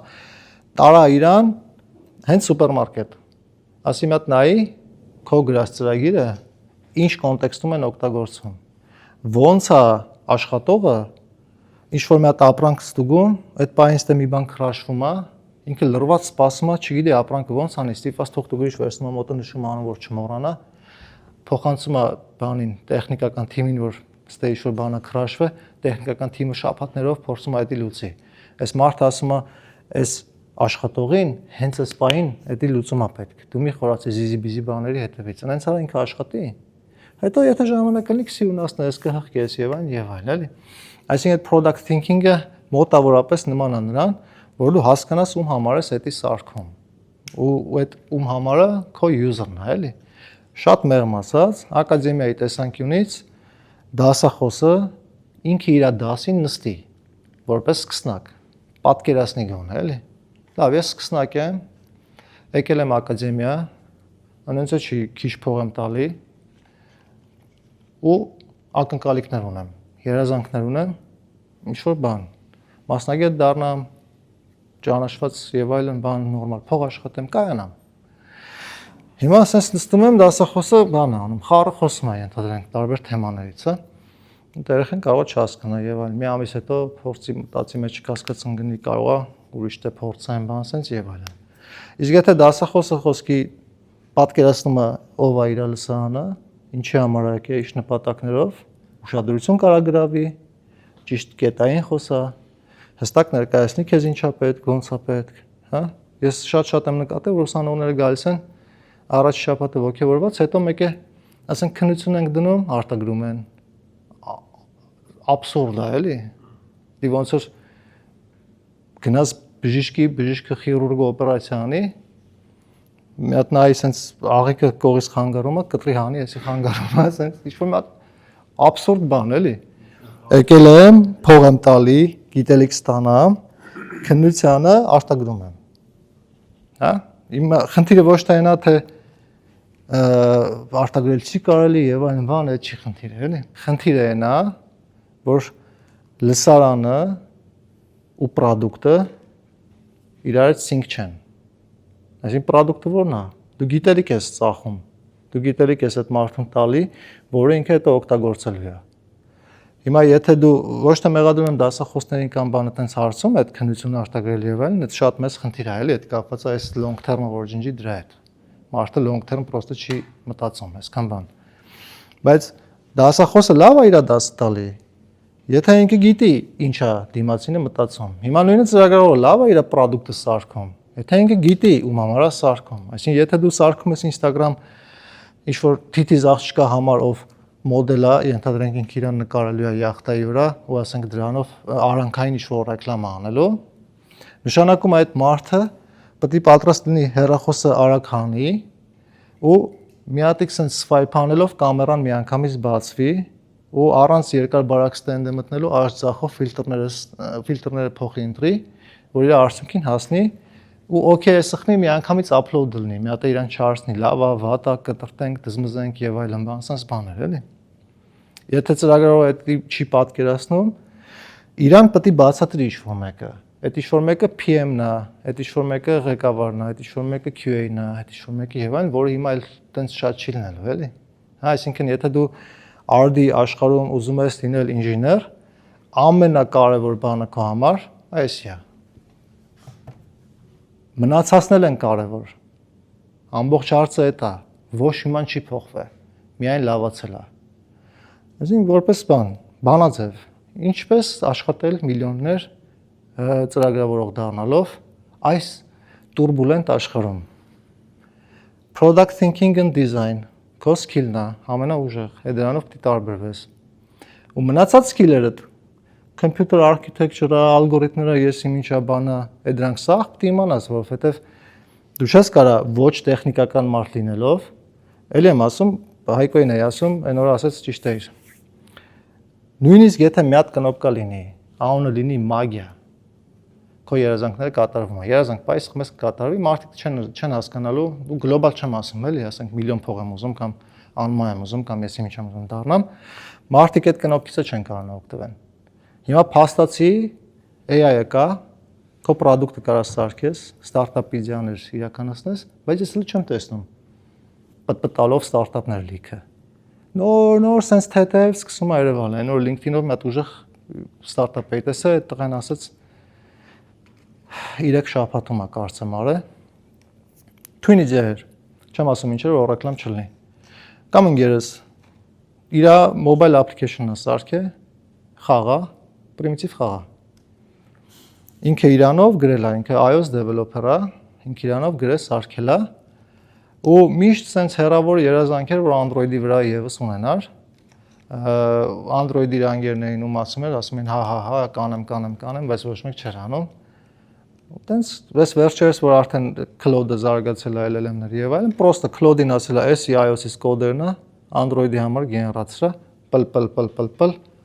առանց հասկանալու բան, build արե, deploy արե, Android-ի վրա հայտնավ։ Հիմա post-ել է Android-ը, user base-ը երկու անգամ շատացել է, ամսական $200-300 փող աշխատում, պրոստը տակի ռեկլամներ ցույց տալով այդ խաղի ընթացքում, էլի։ Հիմա այտենց որ 10 հատ application սարքի $3000 ամսական փող կար աշխատի։ 100 հատ սարքի, մի application-ը տևում է իր համար 2 օր։ 2 focused օր։ Այսինքն դու չես կարող prompt-ին ասես AI-ին ասես prompt-ը ցած կարճ գրելով create the best super interesting application possible ու enter-ը տաս։ Claude-ն ասի ես գիտեմ դու ինչ ես ուզում։ Այսօր սարքեմ այնց application։ Չէ, դու պետք է ասես ինչ ես ուզում։ Եկել է իրական ինժեների փայլելու ժամանակը։ Եկել է իրական ինժեների դարաշրջանը, որովհետև առաջ իրական ինժեները պայքարում էր CRUD application գրողների հետ, 3 ամիս, 6 ամիս կամ 5 ամիս, տենց ինչ-որ մի տեղ բստրած սովորած մարդկանց հետ։ Ես չեմ ասում իրանք վատն են, շատ ես էլ եմ տենց սկսել։ Ես ընդունվել եմ աշխատանքի առանց իմանալու կապակցված ցուցակը ինչ է ընդհանրապես։ Ինձ հարցազրույցին ասել են կապակցված ցուցակից ոնց է էլեմենտալում, ես ասում եմ չեմ հասկանում այդ որն է։ Այսինքն տվյալների կառուցվածք вообще գաղափար չեմ ունեցել։ Բայց այդ ժամանակ C++ ծրագրավորող էի։ Երբեք չեմ բախվել։ Ինձ ոչ մեկ չի սովորացրել։ Բայց ընդունել են։ Ասել են ոչ, իշք սովորի։ Հիմա հակառակն է։ Չգիտես, ամոթա գնա կորի։ Սովորի արի, այսինքն դու պետք է այդ ամեն ինչը իմանաս, որպեսզի ոչ թե ինքդ իմպլեմենտ անես, այլ Claude-ին ասես կօգտագործես կապակցված ցուցակ այս խնդրի համար Claude-ն դա քեզ կասի հա այտենց է անելու է պարտադիր չէր ասել բայց դու այդիկ մի քիչ own ես անում էլի այսինքն դու քո արխիտեկտուրան սարքածը տեսածը եւ այն սա կպցնում ես իրար ու քանի որ հիմա այս CRUD application-ները ասեն սուպեր արագ ավտոմատացվում է այն մասան ովքեր ծրագրավորմամբ զբաղվում էին չսիրելով ծրագրավորումը այդ մասան մանրից ֆիլտրվում է մնում են ինժեներները